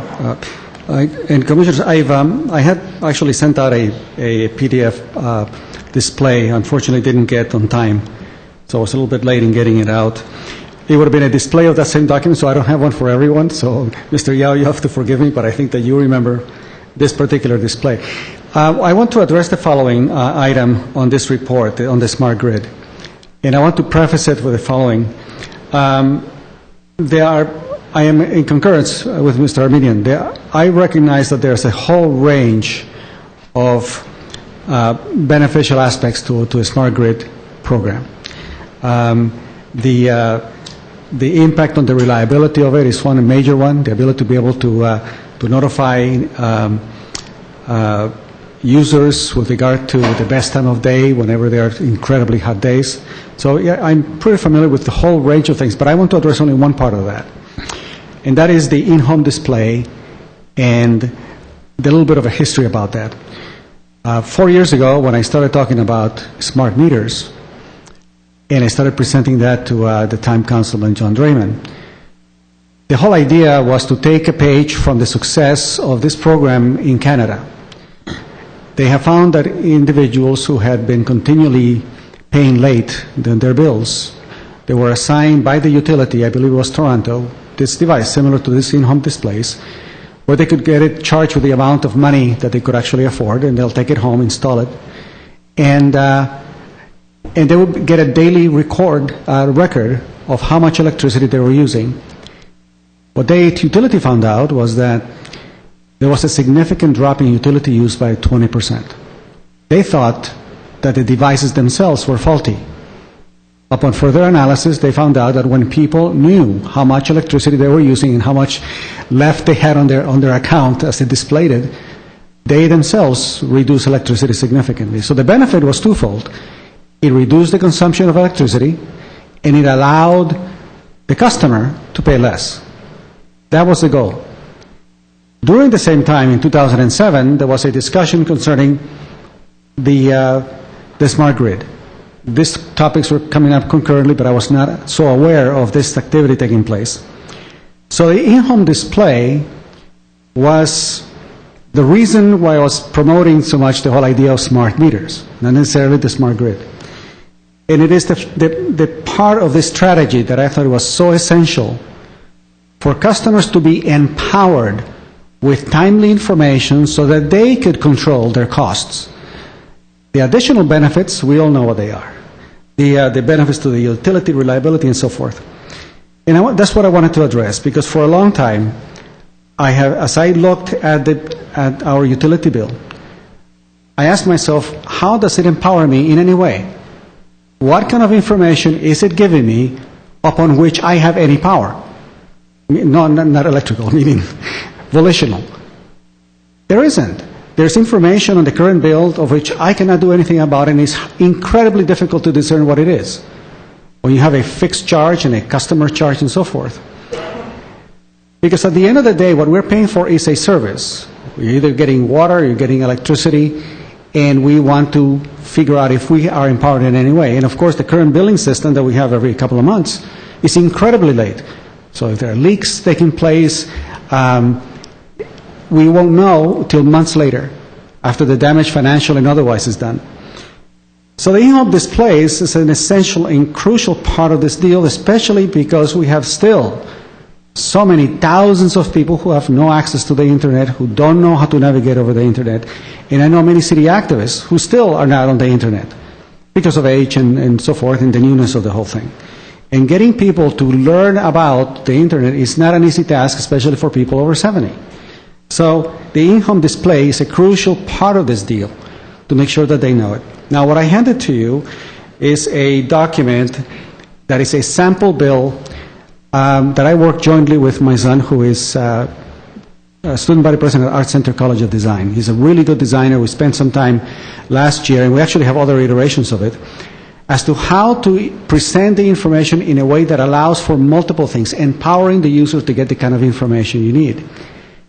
Now, with the smart grid, now you kind of have another layer of costs, which are the time of use costs and how they're going to be impacted. But I would like for the Commission to perhaps bring this up for a future, to agendize this concept of how do you impart this information to the users, how do we empower them, and how can we get a utility bill that truly makes sense to people and that allows us to connect with the rest of the community and the schools and the kids to look at this bill and say, oh, here's something that my family could do, and here's a target goal that we could do. And it is my hope that you take a look at those two things, the in-home display, how we present the information to the user, and how eventually we're going to build that customer so that it is intuitive and it empowers them. Thank you very much. I wanted to thank Mr. Milano for taking the time to express his views. I think our previous conversation made the point that we are absolutely committed to that final connection to the customer and how we do the best that we can to empower them.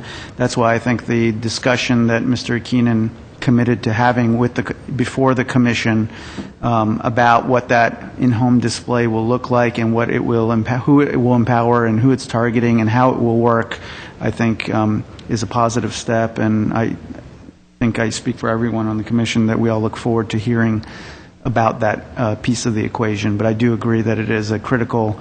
It's the final mile, if you will, that the telecom industry often uses that terminology, meaning the final connection to the home and the customer that we know that's going to be important in connecting them. So I look forward to that future discussion when it's the appropriate time to have that. And I have a question with the design of our bill. When was the last time we redesigned our bill? I mean, when was that? I don't recall. 10 maybe. Okay. Many years ago. Many years ago. It was a long time ago. We actually had redesigned it, and then that's when we, of course, decided we were going to have this smart grid project, and that's going to change the bill. We actually have a very nice bill designed, but the cost of actually implementing that bill and then having to redo it again is too great, and so we will be tweaking that new bill. There's just so much to be considered because we do have water and electric, and we have a lot of other municipal services. We have customers that have multiple meters, and before you know it, when you put all the information on the bill that you want, you have a 10-page bill for some of our larger customers. So it's not a real simple task. But we are open to many customers' suggestions. We do get suggestions frequently, and we file those, and we will use them. After all, it's their bill, and we want to give them the information that they need so that they don't need to call us and ask us those questions. But it has been a very long time. Okay, great. Well, thank you for your answer. And I just want to make sure that Mr. Milano, understands that we do have this process, and please provide your input when it comes time for us to redesign our bill. Thanks. So I just wanted to understand, so we will look at the bill redesign in conjunction with all these other customer interface parts of the smart grid? Yes, smart meter? We will, and we've already, we know that customers want to see daily average. We know they want to see charts and graphs, and some customers want to see usage in gallons, and some, we actually did put gallons on the bill at Mr. Milano's suggestion. Some people absolutely did not want to see the usage in gallons. So it really is a group of customers that need to provide their input, and we need to come together as a community and really decide what's best for all customers. So will we see a presentation to the Commission at the appropriate time when you're getting closer to, I'm just thinking of a mechanism where people can come and provide input as well? Yes, I think right now we just had to go back to our bill print vendor, and I think we are good through December? I don't know the exact months, but it's approximately that. Right. So we will try and time it with when we have the existing or new vendor on board, because it is, again, it's a lot of work for that vendor to then do the programming to be able to produce the bill for our customers. But we extended that contract based on when we thought we would actually be billing. We'd be in a stable situation with the new system, and then we'd have time to then introduce some of the features onto the bill itself. And I'm sorry, I think it is December 2012, or I'm sorry, I can't. The date's not coming to me. I'd just like the in-home display. I would like to see on commission level a presentation of where we're going with that at whatever times you feel is appropriate in the process, just so we can have an opportunity for public comment as well as commission comment on that. Okay, we'll do that. Thank you. Thanks.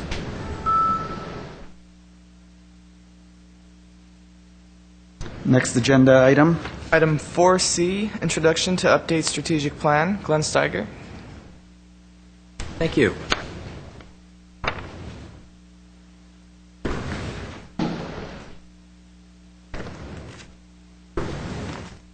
As a review, back in 2008, roughly June of 2008, we began a very, very extensive process to develop a strategic plan for GWP that would cover every initiative that GWP would be engaged in within the next 5 years, and in some cases beyond that. One of the primary objectives was to involve as many employees and stakeholders as possible. We did that. So it took approximately 9 months to completely develop our initial strategic plan, which was ultimately presented to both the Commission and the City Council, and was adopted by the City Council in March of 2009. So since that time, we have literally run GWP according to the strategic plan. Most of the items that are brought before you are prefaced with, according to the GWP strategic plan, and we go from there. We recognized earlier this year that now that we're about 2.5 years into the strategic plan, that due to changing conditions, primarily economic, but also environmental and a few other things, that it was time to take a very hard look at more than just adjusting the strategic, but in some cases actually recasting it. So over the last few months, the same design team that initially developed the strategic plan in 2008 and 2009 reconvened to take a look at, first of all, where we are with the strategic plan, what needs to be changed, what needs to be eliminated, what needs to be added, and we've done that. So we now have developed a new strategic plan that looks at what we call the directions report. And just to refresh everyone's memory, our original strategic plan looked like this, and basically had more than just the plan in it. It had the assessment of our stakeholders, of the issues that created the trends for our strategic plan, and then ultimately the new directions plan itself. We took a quick look at the initial environment this time and recognized that while there were some changes, primarily economic, that most of the stakeholders that we had looked at originally were the same, and many of the trends were the same except economics. So the new strategic plan directions report was developed based on those items. And I don't know if you've been given this yet, but if not, okay, we'll make sure that you have one. And what I'd like to do is briefly review what we've done. So basically what we've done is, as of fiscal year 2011-2012, and what we've now done is aligned our strategic plan with the fiscal year and the fiscal and our budget, so that there's and there's alignment. We took a look at our mission, our vision, our values, the key result areas, and made some changes in those areas, and then ultimately looked at the plan schedule and the key results areas. We looked at the goals and the initiatives, and if you recall, our plan is based on a series of goals, key result areas, and then initiatives under each one of those. Each one of those areas has an owner. That was very, very important to us. Has a timeline, has individual initiatives that we monitor on a monthly basis and then report, as you know, through a scoreboard on quarterly basis.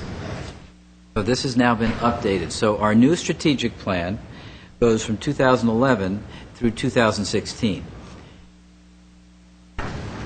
So essentially, as I mentioned, it's a 2.5-year look from the original plan, and now projects 5 years from the current date. The good news is, as we looked at the initial plan, many of our initiatives have been completed. Many of the initiatives are currently meeting the goals, even though they are ongoing. We have achieved about 70%, or excuse me, about 70 of those original initiatives, which is a fairly large number. So we're very, very pleased with that. However, not all the initiatives were able to be achieved, and some of them cannot be achieved within the time frame due to the fact that we've now had additional budget constraints based on changing economic conditions. So some of our initiatives were delayed or no longer appropriate, as I mentioned, because of our budget constraints. We've had major cutbacks primarily in our capital budgeting, which has created the need to push out many of our initial 5-year goals into 7 and even 10-year time frames. That's changed. The economy, of course, which continues to be a down economy, has got to be recognized as such. Our initial strategic plan recognized a down economy, but did not recognize an extended down economy. So that's now been included in the new strategic plan. Some new initiatives were needed. We added new initiatives primarily based on technology and grants. And the biggest single one, of course, is Smart Grid. Smart Grid was alluded to in the initial strategic plan, as I mentioned before, as a long-term project. with much less technology associated with it. That has changed dramatically. So a good portion of the new strategic plan discusses at length each individual piece of smart grid. And what we've done, Mr. Keenan described the smart grid maturity model, which basically benchmarks where we are and where we need to be. We've taken about half of this document and actually gone through piece by piece of the maturity model and discussed where we are, where we need to be, and who owns those initial pieces. So the overall broad categories that you saw earlier are broken down into subsets with project owners within GWP. That's a significant change from the original strategic plan, and rightly so, because it does recognize that that is a large part of what we are currently doing. The grants, the $20 million that we received from DOE and the additional $1 million from CEC are also now recognized within the plan. Of course, back in 2008, 2009, we weren't aware that we were received those.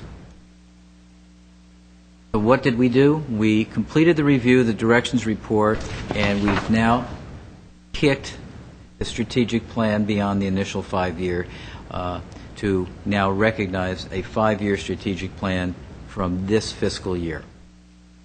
We've shortened our vision statement. We thought that our vision statement, while accurate, was a little bit wordy. So the new vision statement is providing customers with reliable and sustainable water and power services that are cost-effective and innovative. That captures what we believe our mission and vision is here at GWP. We've taken a look at our values, and while our values essentially don't change, or our values are our values, what we did is we wanted to make them recognizable and understandable to all of our employees and our stakeholders. So we combined do it right with continuous improvement and essentially have put in a value that states both of those through commitment to quality and excellence. Also, a value that was implicit in everything we did but not specifically mentioned was integrity. So we've added integrity to our values, although, as I mentioned, it was implicit. So our values now are commitment to quality and excellence, dedication to customer service, trustworthy and respectful, integrity, ownership, and teamwork. And again, I come back to ownership. It's extremely important that we own what we do within GWP. So our strategic plan from day one has always been developed with ownership of every single piece by a specific employee within the organization, and that continues in our new strategic plan. And that's very important, and we think that's part of the success of the plan. And, of course, teamwork throughout our entire team. I mentioned that the schedule look ahead now goes through 2016. Our key result areas there have been 2 additions, and I mentioned the first one is in systems, and we've added goal 8.1, and you'll see that in the plan. And we've changed that from meter installation. That was our initial foray into smart grid to implement the smart grid maturity model. And essentially, that particular piece encapsulates everything we are doing with smart grid. And as I mentioned, there's a very, very detailed discussion within the plan on what that means. So that's very, very important to us. We've added goal 2.6, and that's the external transmission review. And that's been very, very important because we've had issues over the last few years that were not apparent to us when we put the initial strategic plan together, that have become extremely apparent to us, that we now have decisions to make on what our transmission provider will look like as we move forward. So we have added that particular goal. There are a number of initiatives associated with that, and that will ultimately culminate in some decision trees for us to determine where we go in the future with transmission, who we align with, how much we pay, and so on. Another very, very significant goal for us that in the past was not part of the strategic plan to this degree. And then we've updated initiatives and action items through 2016. We've eliminated a number of initiatives, as I said, about 70 of them, that were completed prior to 2010-11. And as I mentioned, we've added the smart grid maturity model to the report. So essentially, that's what we've done. I didn't want to go through the entire strategic plan because that would take our entire meeting. What I would suggest is if you take a look at the plan itself that we've now completed, have questions, and you'd like us to do a much more complete discussion, we can do that.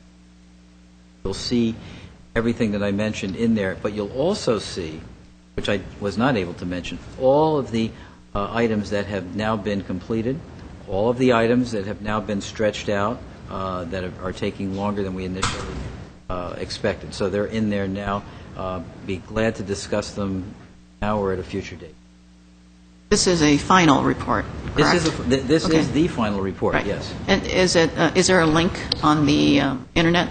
If not, there will be. For our viewers? Okay, yeah, for transparency's sake. Anyone who's interested can access it. Okay, great, thanks. I have a question just about process, if I may. Again, sorry to show my newness. Is this an action item where the Commission will be adopting this or approving it? Or is this just an information item so that we're just sharing and we're being informed of the work that's been completed and your work is done? There's no approval necessary. However, if you feel that you'd like to see changes or have questions, that's why we present it to you. I just wondered. So this isn't. We're not approving this. Thanks. Okay. I guess the reason for my question on that is first to just help me understand as a new commissioner what our role is when we're given these large documents to read, but also because I have more of a water background, as you know from having talked with you personally after I was appointed, and it's going to take me longer to come up to speed on power-related matters. And so much of the smart grid technology is so interesting, and it's going to, I understand, going to consume a lot of the Commission's time and the staff time. It seems to me that that's primarily a power-oriented initiative at the moment, and when looking at the budget for that, it seems that water is it's kind of the smaller portion of this. That's true. So with that in mind, when I looked at the old strategic plan and then looked at this newer document, and of course I only looked at it briefly since I'm so new, I was curious that there was so little in the new directions report about water infrastructure, and that water infrastructure is, there's so few goals for water infrastructure, whereas on the power side we now have quite a sophisticated plan unfolding with the implementation of smart grid. Not to take up today's meeting, but just so you know, for me as a commissioner coming on board, water infrastructure is something I'm interested in, and it will be interesting to me as I observe these meetings and read the reports to try to understand why water infrastructure is is only here in the bare minimum future goals for water infrastructure expansion. So you don't even need to comment. I'm just flagging that as something that I'm interested in, and it will take me a while to come up to speed to understand the water infrastructure goals past and then how they've changed, if any, for the new directions plan.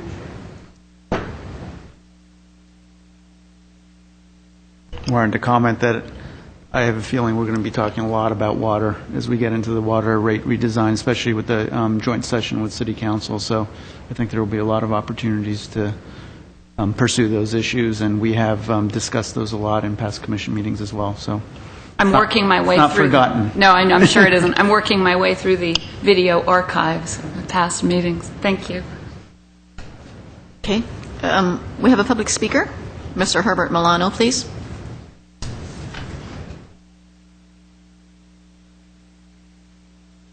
Thank you very much, President Chan, members of the GWP Commission and staff. My name is Herbert Molano. First of all, I'd like to, if I have not done so in the past, I want to clarify that I really applaud Director Steiger for presenting from the very beginning this whole idea of running a department from a strategic plan. And the City of Glendale is the only department that has gone through the extensive process of evaluating their operations and defining, the vision statement and their mission and so forth, and then carrying it out and reporting on that on a continual basis. It's the only department in the City of Glendale that does that, and I think they can serve as a fairly good example to the rest of the city as to the process and the methods that are used. I am familiar with strategic plans, primarily with the use of the balanced scorecard. And I've spoken about it before. I just want to rephrase a couple of good points about it, because when you create a vision statement using the balanced scorecard method, every word on that vision statement or the mission statement is a measurable word, meaning that there is some type of data that corroborates and brings it forward. Many companies and organizations use a mission statement or a vision statement, and they sound incredibly good on paper. Even Enron had one that was very impressive. But at the end of the day, if you do not have measurable objectives that you can go back to and say, well, if it is integrity, what are the qualifications for integrity and how do you measure it?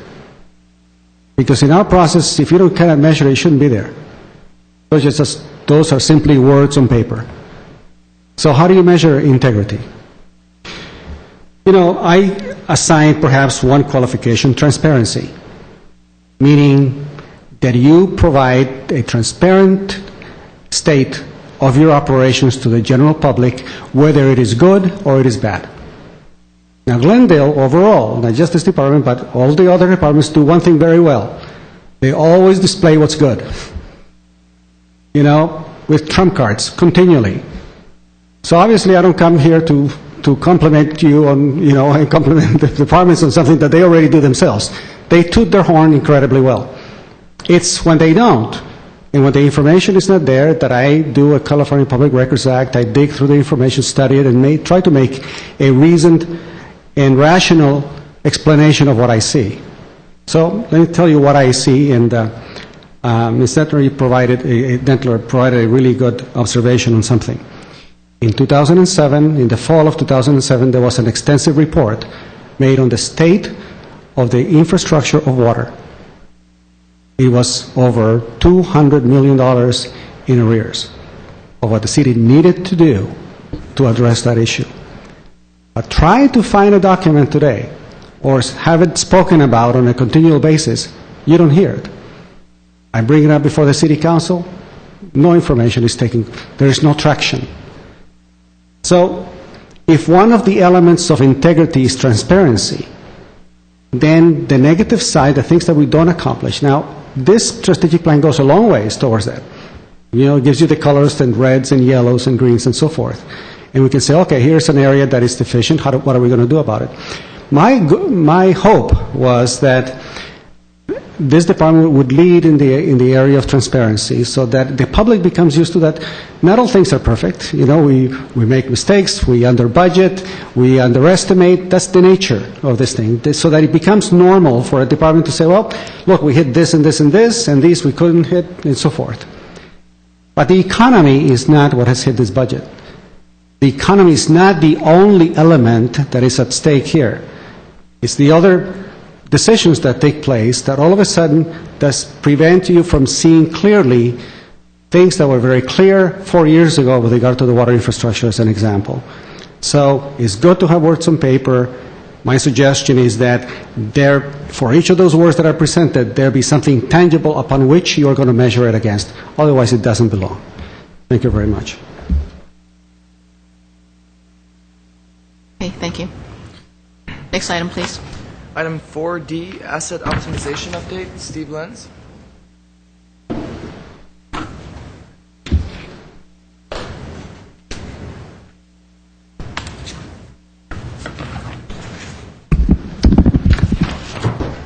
President Chan, members of the Commission, I'm Steve Lenz, Assistant General Manager Supply for Glendale Water and Power. Welcome, Commission Member Dentler.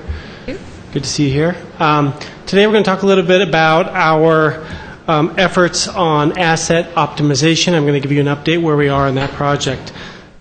Starting in 2009, we've been evaluating how to optimize our generation and transmission assets in light of 4 very important mandates. The first is the Renewable Portfolio Standard. The second is greenhouse gas rules that are still making their way through the system. The third is demand response, and the fourth is energy efficiency mandates. We've taken a 3-phase approach to this evaluation. And the first phase was a screening process that we completed with Pace Global. The second phase is the one I'm going to talk most about today, which is a modeling phase that we completed with the assistance of SAIC, which bought R.W. Beck, our prior modeler. And the final phase is for us to basically finalize the action plan and schedule some construction. So moving to phase 1, just a quick summary. Some of you were here before when we came with a summary of what Pace Global did. But just real quickly, we started with them in 2009.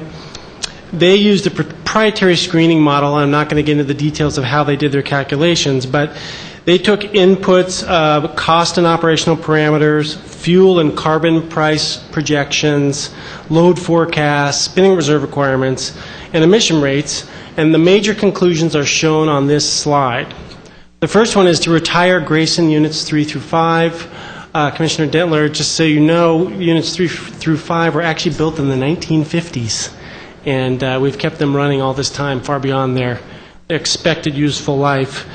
And they're very inefficient. They've got a 13,000 to 14,000 heat rate, where our newest unit in Burbank at Magnolia is about a 7,000 heat rate.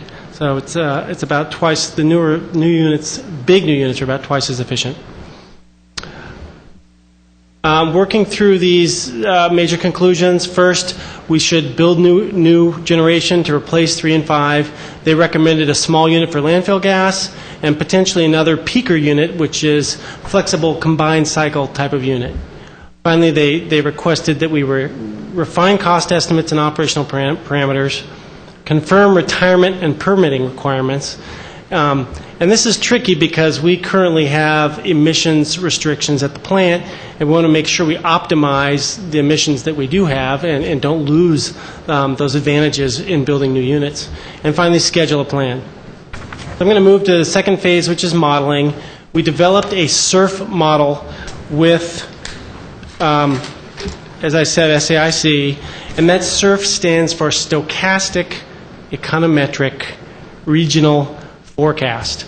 And it takes inputs including generation, heat rates, outages, operation and maintenance, load, gas and coal prices, transmission, RPS targets, and carbon prices, and calculates the economic value of various portfolio alternatives.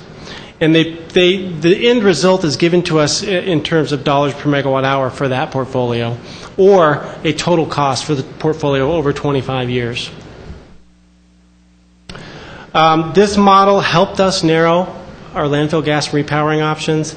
Our main objectives using the model were to find more efficient combustion of the landfill gas to replace the units I just described that are old and inefficient, self-supply spinning reserves, have steam for units 1 and 2, which we need to run the newer units, 8A and 8BC, and I say newer, only relatively newer, and then finally have some flexible new generation.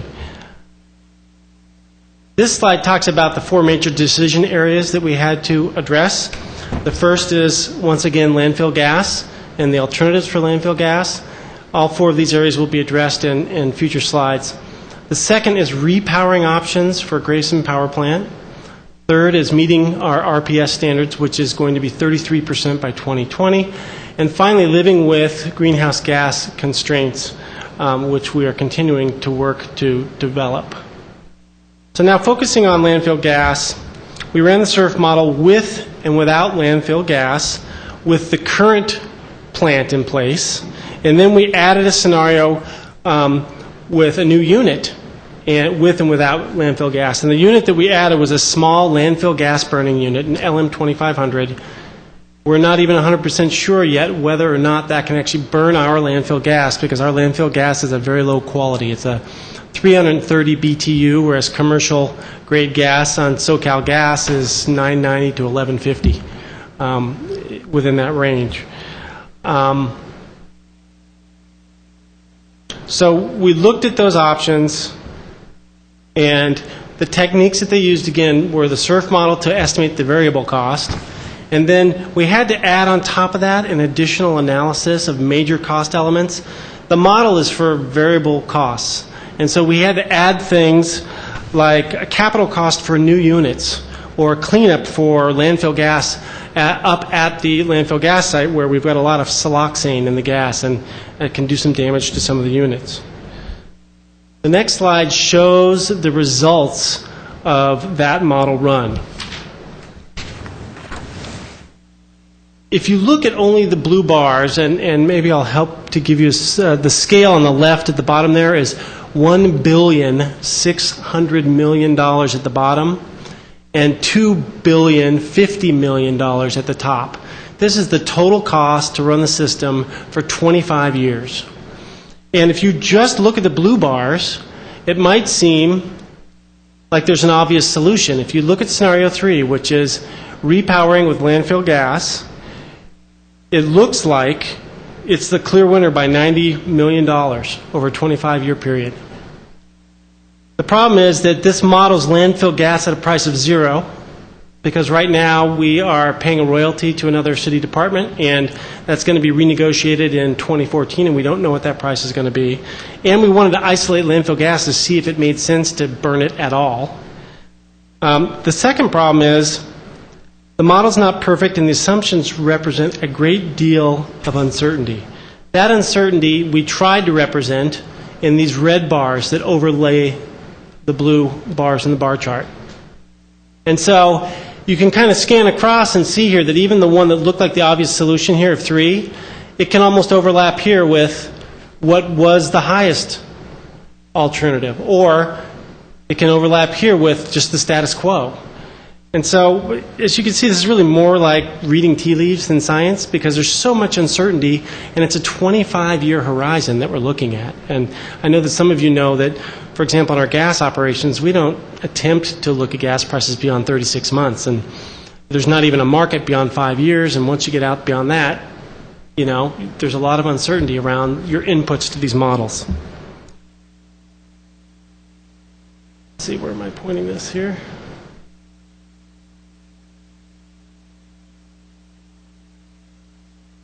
I'm dead.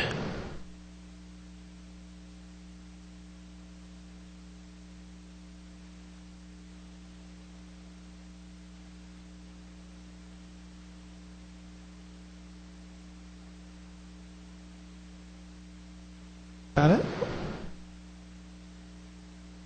Okay, so in this slide, we are focusing on the basic assumptions for an analysis of the future at Grayson. These are the basic assumptions. Retire or remove units 3 to 5 for the reasons I stated. Keep steam in 1 and 2 because we're going to need them for units 8A, B, C, and keep 9, which is our newest peaker unit. Consider options with and without landfill gas, which we've discussed a bit already. Add steam capacity for units 1 and 2 if we don't have a landfill gas burning unit that can supply gas to units 8A and B, C. Add new generation with lower heat rates and a faster response time. And finally, maintain ability to self-supply spinning reserves. Here are the major challenges. First is the size of the plant. Currently, the nameplate's 250 megawatts. We look at local reliability as one factor in determining the minimum size needed to support essential functions and services. And there's a big discussion about how would this look if you supplied all of your energy from the markets. Well, if we're separated from the grid, that's not such a good alternative, and we're struggling with what sort of value you put on that, number one, and number two, what exactly is the minimum number that you need to support essential functions and services, so that if we are separated from the grid, we can still run most of everything that we need to run in an emergency like an earthquake or fire, etc.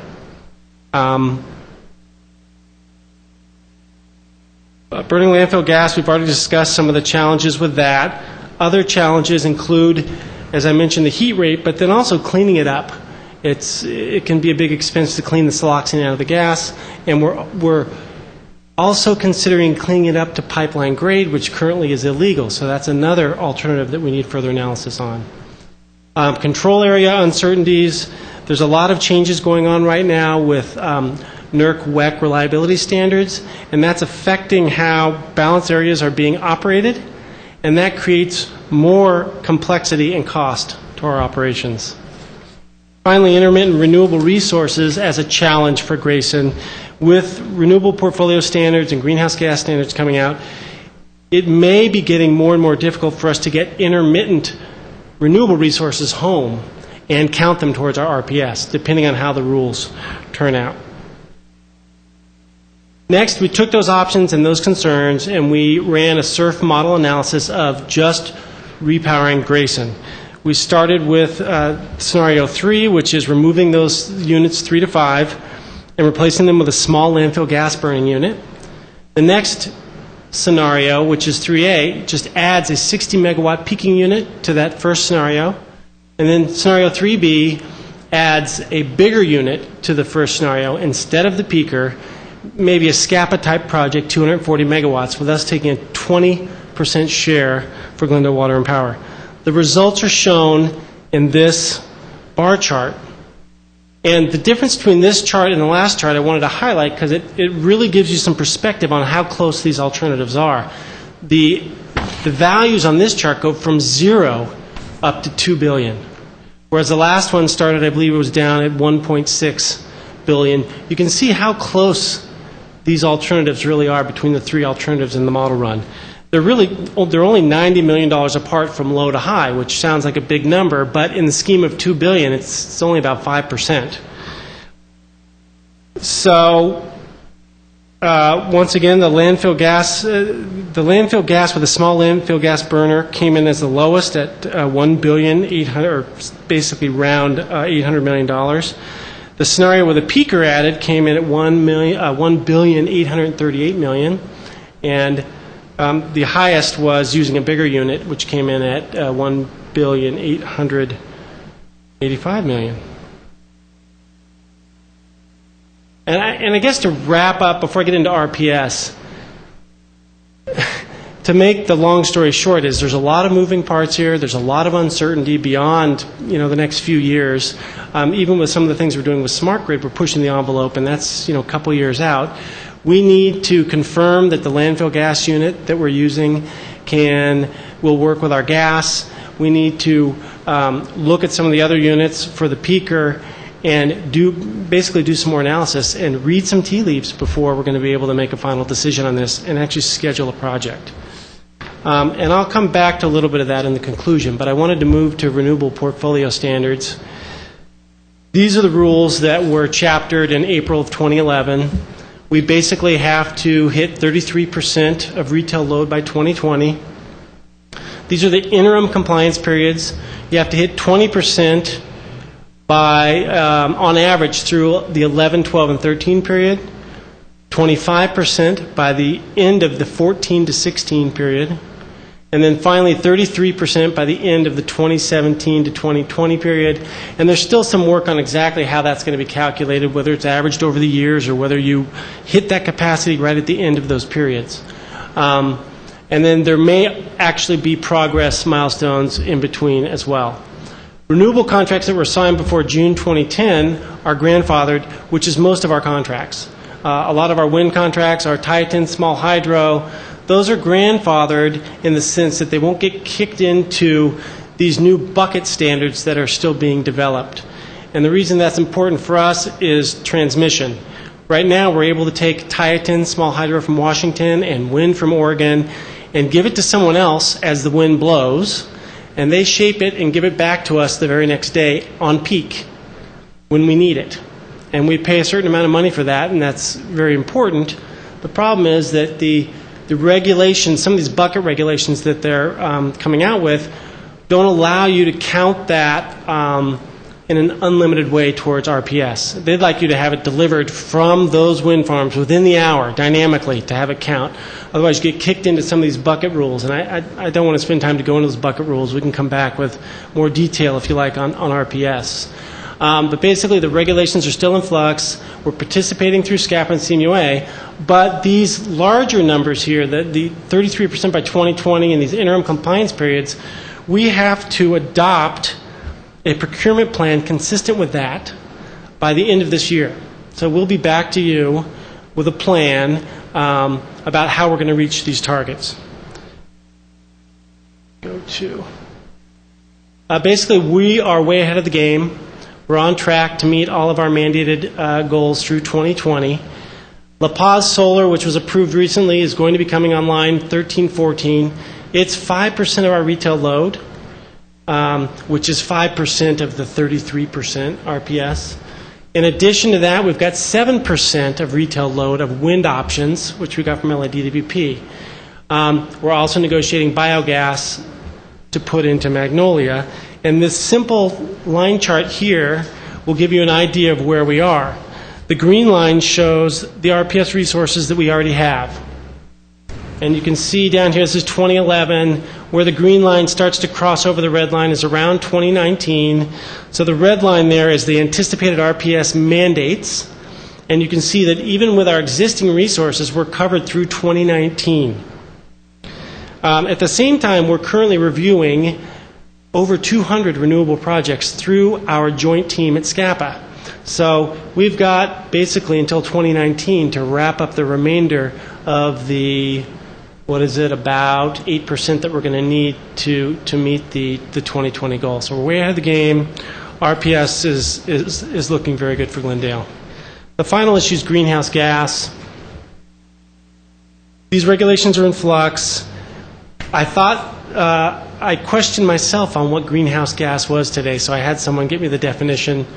The definition basically is it's the 6 ozone-depleting substances: carbon dioxide, methane, nitrous oxide, hydrofluorocarbons, perfluorocarbons, which I'm not sure what they are, and finally sulfur hexafluoride, or SF6.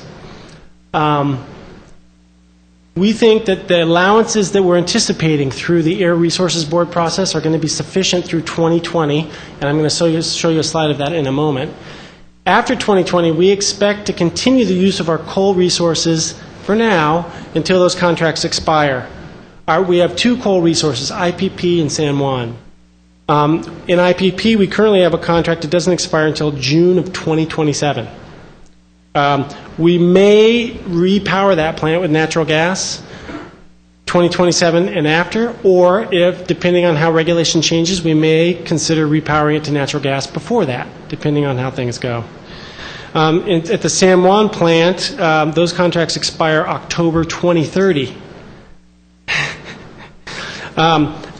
However, it's interesting, the EPA and the state of New Mexico are in the process of trying to force us to put some equipment on those units. And for the whole project, it's $700 million to $900 million of basically about around $1 billion for an SCR for that unit. And for Glendale, we're a percentage of one unit that's 12%. The bottom line is that would raise our cost for San Juan Power from about $55 a megawatt hour, which is 5.5 cents per kilowatt hour, to about $65 a megawatt hour, or $10, about a penny a kilowatt hour. Question. Yes. So would that amount, and this might be for the attorney, would that possibly constitute some abrogation of the contract that would mean that we could get out of the contract without waiting until the expiration date? Is that why you're filling us in on this? No, the point I'm trying to get across is that we're not quite sure what's going to happen with coal, and we have coal resources. So our plan is to, right now we think we're going to meet the Air Resources Board emissions requirements with that coal. So our current plan is to use it until the contracts expire. But if we're pressured and need to do something else, we may need to do that. But it's, maybe I misheard, it sounded to me like, at least on the one contract, that the price of getting our deal under that contract might be going up. Yeah, basically, we are an owner in that project, and we are obligated to pay cost, whatever cost is. Okay. And that includes environmental measures. We had some other recent environmental measures in that project which raised the cost, and we're obligated. We haven't specifically looked at that issue yet closely to see what happens if it does go up that much, but we will do so if it gets to that point. Thank you. And this final slide really should be rumored legislation may require faster divestiture of coal. We thought that there was legislation out there, but there's not. There's a lot of rumor about some legislation being introduced that might require faster divestiture of coal, but we haven't seen it yet. So here is the slide that looks at our expected emissions allowances from ARB and our expected emissions. This red line across the bottom is our expected emissions for the system through 2020, and it's flatlined at about that 600,000 metric tons a year. We anticipate that we're going to get the blue bars in allowances from the Air Resources Board. Those are all above the 600, so we think we're covered. Those were recently published in an ARB paper that had the actual amounts per year. So unless there's major changes, we think we're covered on the allowances. And finally, we're moving into phase 3. We know that there's a lot of moving parts here. There's a lot of unknowns, and we're looking at a very long time frame. But we need to nail down what we can, and that includes testing the unit we think we want to use for landfill gas with our actual landfill gas to see if technically it can burn it, and to see if GE will give us a warranty on that unit with this gas, given its chemical makeup. It's going to require a lot of work and some tea leaf reading. As you can see, in the scheme of things, all these options are pretty close. And it may come down to how much do we value reliability. And there's ways to value that, but it's still a little bit of tea leaf reading. We're going to begin some preliminary engineering work. We are working with outside counsel and emissions consultants to really figure out how to optimize the use of these emission rights that we already have at the plant, because we don't want to give that up. We want to make sure that we can serve our customers here in Glendale without having to pay extra for more emissions credits, if we didn't need them to begin with. And at one point we were kind of calling this a 20-year integrated resource plan, but really integrated resource plan is a term of art that's more of a 5-year time frame where you're looking really at how we're going to meet load over the next 5 years, and how does supply side and demand side options fit into that. So we're going to try to work that in to our future efforts as well. And finally, at the end of the day, we need to nail down as much as we can and start to make some choices and start scheduling projects. But it's a lot of money at stake and a lot of cost to the customers at stake. But I'd be glad to answer any questions if you have any or any comments. That was very helpful for me. I really appreciated that presentation. Since the three options are similar dollar-wise, and then with your comment about reliability being the secondary factor, it seems to me that there may also be, and the members of the community might want to weigh in as well, there are other factors then. If financially there are three pretty similar options, then it's an opportunity for other values embodied in the strategic plan to come into play. And also, I just wanted to mention my questions about coal are partly because even absent political legislated divestiture requirements, which might or might not be politically mandated on utilities, there's still a growing political advocacy in the area of divestiture of coal. And this is something that I'd be interested in learning more about, and again, not to take up commission time, but I might follow up with some questions of my own just to learn more about our coal contracts. But I did appreciate that being included in the presentation. So, excellent. Thank you. You're welcome. I have a question. perhaps you can refresh our memory on this, because I know we've talked about it a little bit in the past, but it seems like most of the options center on the concept of continuing to be in the production business, even though you did mention the possibility or an option of getting out of the production business and just buying on the market.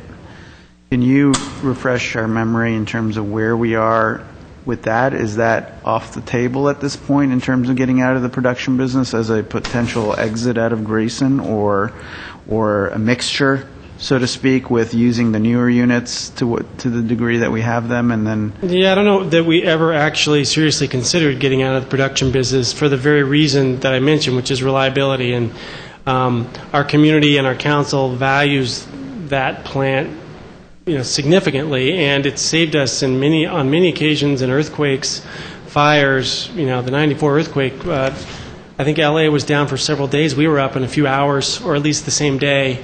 So we've never seriously considered, actually getting out of the production business. We've, throw the idea around, and we can even model I think we may have modeled a greenfield, kind of option. But we've just never gotten to the point where we were seriously considering it because of reliability and the fact that people like to have a generator in their city so that if there's an emergency, we can keep essential facilities running. But is that I'm pursuing this not because I have a point of view on it yet, but just because I'm interested in knowing. So is that a formal decision by council that has been taken that we want to stay in the production business? Has it been formally studied whether or not to, in other words, not replace the old units, just keep what we have, but from then on look at market acquisition of the resources necessary to meet our load requirements? And not beyond what we're already doing, but we can certainly dust off the greenfield option and model it again, and maybe bring that information back to you to see what that looks like. Or get the information. Yeah. I think it would be worthwhile to take a look at that, just so that, again, if the conclusion may still lead to the same place we're at, but I think if there hasn't been a formal public discussion about that option, I think it would be good to remove any mystery from it, at minimum, if there are reasons, acceptable reasons why we're staying in the production business. I just think if we're going to, as a community, be making major investments here moving forward, I think you have to take a step back and look at all options to make sure that the decisions you are making are the prudent ones for the variety of factors that go into such complicated decisions. A good point. We can make that more prominent in the work that we're already doing, because I know that at some point we ran that run and just didn't include it in the final result. One of the to give you a more real-time example of why we continue to look at being in the production business. 2 years ago, during the station fire, we were severely limited to import capability. What that means is the transmission that we normally have coming to the city was just cut off for an indeterminate period of time. If it wasn't for Grayson at that time, we would have had rolling blackouts or probably just straight blackouts. So it's one of the reasons that we at least try to look at a minimum amount of production. But it is a good question. And yeah, I just think it's good to educate the public about that, so that things we may or you may assume, may not be obvious to the public. And if at some point we're going to be going to the public to say, here are some pretty serious costs we're going to assume for 10, 20 years, 30 years, I think it's important that all that is excavated and presented to the public in a very transparent way, so that they too kind of have the opportunity to comment on those things, or at least be educated about how we've come to the decisions that we've come to. Okay. Excellent. Thank you for the presentation. It's very informative. I have a question with Phase 3. What is the time frame for that? We talked about this today, actually. I think it's going to take some time to actually do testing of some of those units with our gas. We're thinking kind of Q1 2012. 2012. Where we get to a point where we've nailed some of these points down and we're ready to make some recommendations. So sometime during the first quarter, I think 2012. Okay, great. Thank you for the update. I look forward to hearing more as Thank you. we make progress. Yeah. Let's see. Next item, please. Item number 5, oral communications. Yes, we do have one public speaker, Mr. Herbert Milano.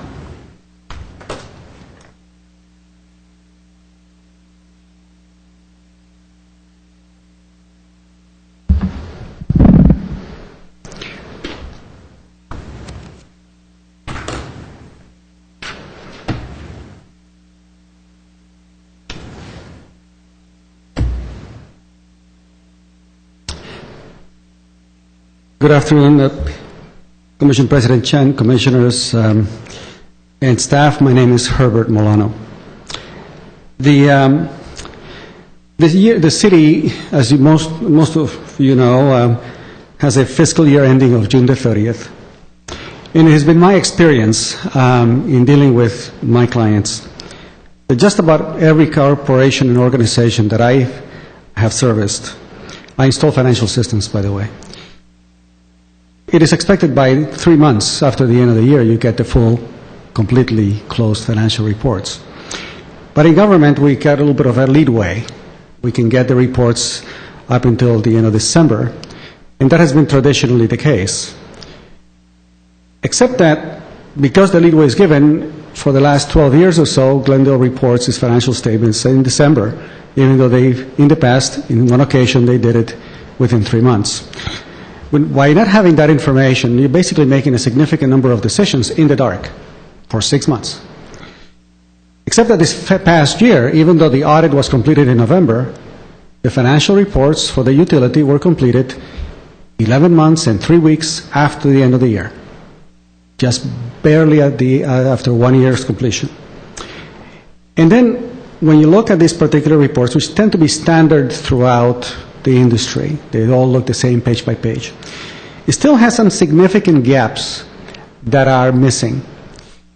If you try to look at the financial statements of the Glendale Water and Power, for the city for that matter, you try to get, for example, information about salaries and overtime work and PERS for the pension system and benefits, you don't get to see that breakdown. They're all lumped together under operations.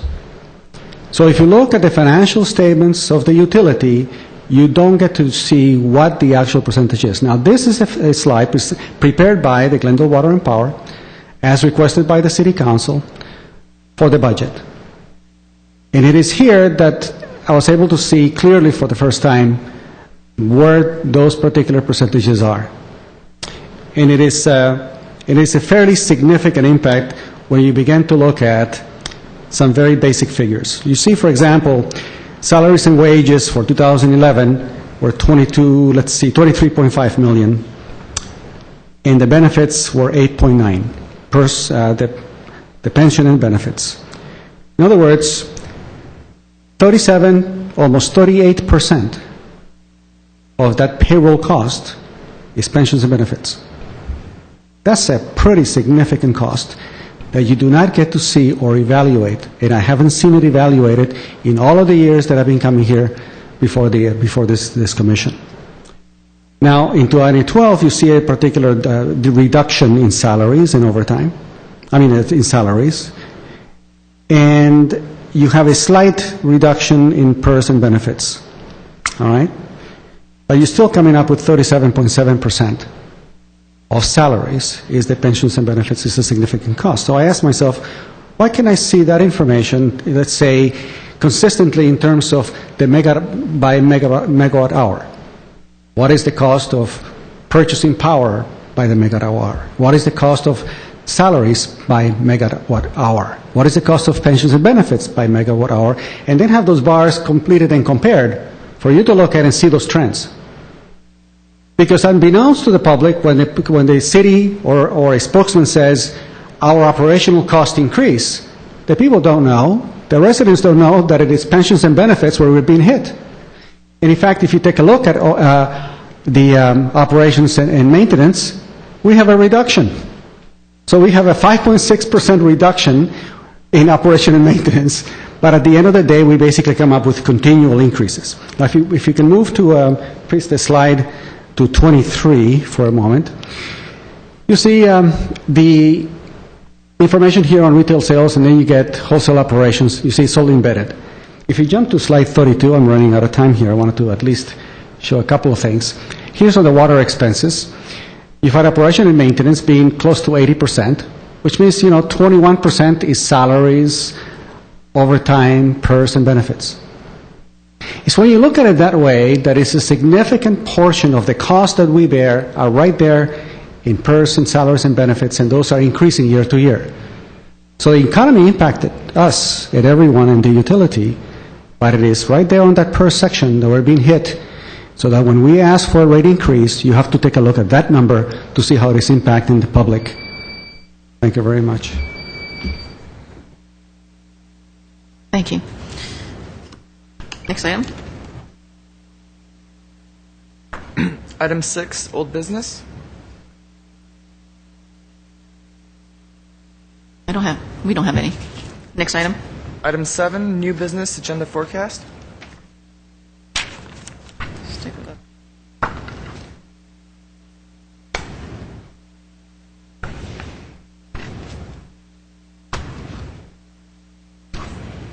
Is the agenda in here?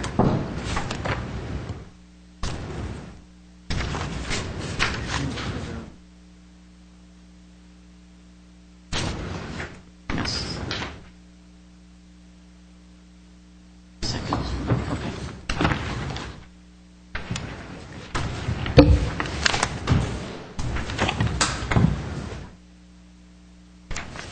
Thank you. Okay. It's not online. For the benefit of Commissioner Dentler, the process that this commission has adopted for agendizing future matters is to have at least 2 commissioners express an interest in seeing a matter on the agenda. So we typically walk through the agenda forecast, and then the President will ask if there are at least 2 interested commissioners, in which case we'll go ahead and place it on the future agenda. I see. Thank you.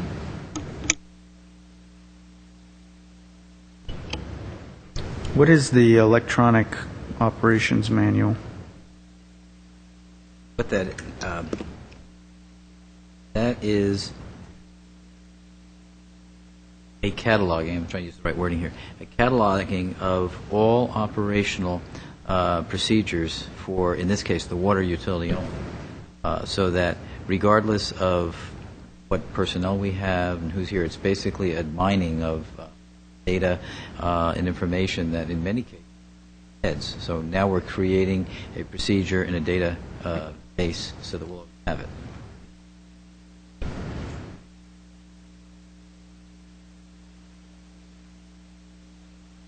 I think one of the biggest things we have before us is water rate redesign, and we have the upcoming joint study, and I see it scheduled for almost every meeting in the foreseeable future. Do we have an idea of what the timing is on the decision-making process, or are we just going to keep talking about it? Well, no. Oh, no. Forever. No, there's far more urgency. The idea is to have the workshop to discuss, answer questions, whatever needs to be done, and then at the next September meeting to bring forth recommendations based on what occurred at the workshop so that a decision is made. So I just want, if that's the case, so September 19th, that update water rate redesign would be a pretty major discussion. So do we need to make any adjustments to accommodate for that, or do you think we can still get through all 4 of these agenda items? Based on what I see here, I think we could get through that. Okay. That sounds good, and I guess the future water rate redesign can probably come off. Because we have it on there depending on where we go. Right, depending on what happens, yeah. Exactly. Okay. I think this forecast is pretty complete right now, and September, we agree, that's a good schedule, so. What about the concept about having more, how often is our customer update that Ms. Valier presented today? I believe that's quarterly. Quarterly, okay.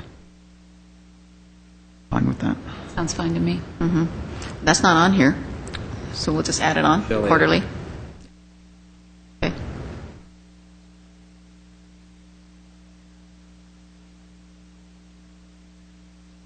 And then, you may not know the answer to this at this point, but at some point, we were going to talk about bill redesign as well as the in-home display plan. I don't know if you have any particular timing when you think those, because Ms. Valier mentioned that the contract with the printer ends in December. I don't know if we want to, if we need to discuss anything before that, any contract renewals on that, or? I would say we probably should, let me take a look, but We need to take a look at the exact time frame on that contract. I believe it was a one-year extension, but the question is One from year what, from exactly this what December, date. or? Yeah, I think it was from a couple months ago would be my guess Oh, off the so top, we have but more I'd have time to check on it. So I that. think we have a little more time than Okay. that, so. So if it falls within this, we're looking all the way to a year ahead here. If there's any particular time where it might make sense to have those two items in there, I'd look to well, you guys to I would say suggest the that. bill redesign should be first quarter 12. The in-home device, what we're doing is we're now doing sequenced pilots starting very shortly, within the next month. So probably by the end of the year would be a good time, and we could actually have a workshop to determine what we've found with the pilots, and then works, what doesn't work, and then Okay. Well, I would say just as a placeholder, whatever time frame you suggest, we might be able, and we can always revisit that based upon the progress for those two items. I would say December. Okay. For in-home device. Okay. And then in terms of bill redesign, Let's tentatively say February.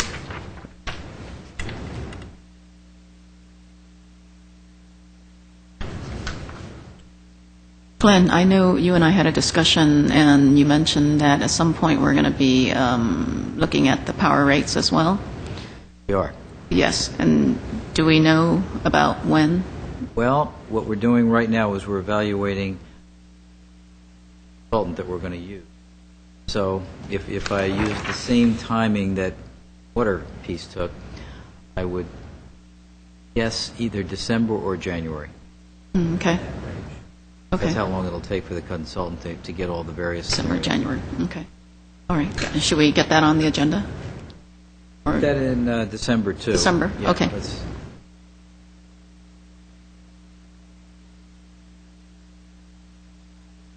course, I should announce that will have a bearing on it. Our Assistant General Manager of Finance, Bill Fox, will be leaving us at the end of this month. Yeah, it is too bad. That's too bad, yeah. It's good, wish him well. where's he going? Going to the Las Vegas Water Agency. Be quite a challenge because that's a big issue in Las Vegas. Good opportunity for him, but we're going to miss him dramatically because Yeah. of issues. He'll be here for our workshop at the end of August, but he'll be leaving. Okay. Wow.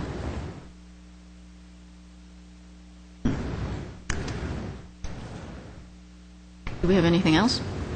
Yes. Just like to mention one other thing. Last week we were notified by the Bureau of Reclamation that we will receive a $400,000 grant to continue our research on chromium-6 treatment. Other Really news on good that? news. Well, that's great news. Thank you. Again, Metropolitan MWD had a big piece of influencing the Bureau to make that happen. So. And that is this fiscal year, we'll be getting the money? Yes. Great. Thanks. I have one question which might impact this. Did we ever, I know we went back and forth on this when the whole water transfer issue was being decided upon. Was there ever kind of a more clarity on, so there's issues brought forth by several members in the public about the chargebacks on other fronts that were equating to about the same amount as the water transfer? So net, it was turning out to be the same financial line item, if you will. Have we done any sort of analysis of that, of what it is that, what's the current state? Yeah. I'll give you a very brief update on that. What occurred was we took a look at the percentage allocation between water and electric. We have traditionally used 75%, 25% of allocating things like customer service, facilities, and so on between the two utilities. In updating that and taking a more intense look, we actually came up with 68%, 32%. And what that does, okay, bottom line is that reallocates about $2 million away from water through electric, so that now water is paying through electric an additional $2 million. That's half of that transfer. And those $2 million are now going directly to the city through an increased transfer on the electric side. The other thing that happened is we were assessed additional $1 million for accident that occurred a few years ago. That's $3 million of the $4 million. And there's really That's one time. So, given that we're getting into somewhat of a substantive discussion, Yeah, so where I gather where you're going with this is whether we should agendize this for the future. yes, thank you. I just wanted to give you an update that basically it's more or less a wash. So I think it would be good, this is what I'm proposing, I think it would be good to give the public an update of where we netted out on that so that it's all out on the table. Sure, we can do that. We can do that next time. If another... Yes, yeah, I'd be interested as well.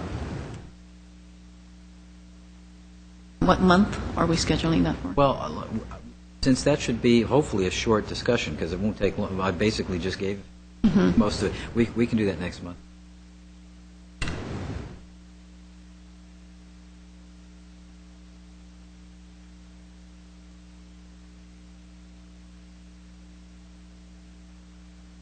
Anything else? No? Okay. Do I have a motion for adjournment? Make a motion to adjourn? Second? I'll say aye. Aye. Aye. Motion passed. Our meeting's adjourned. Thank you.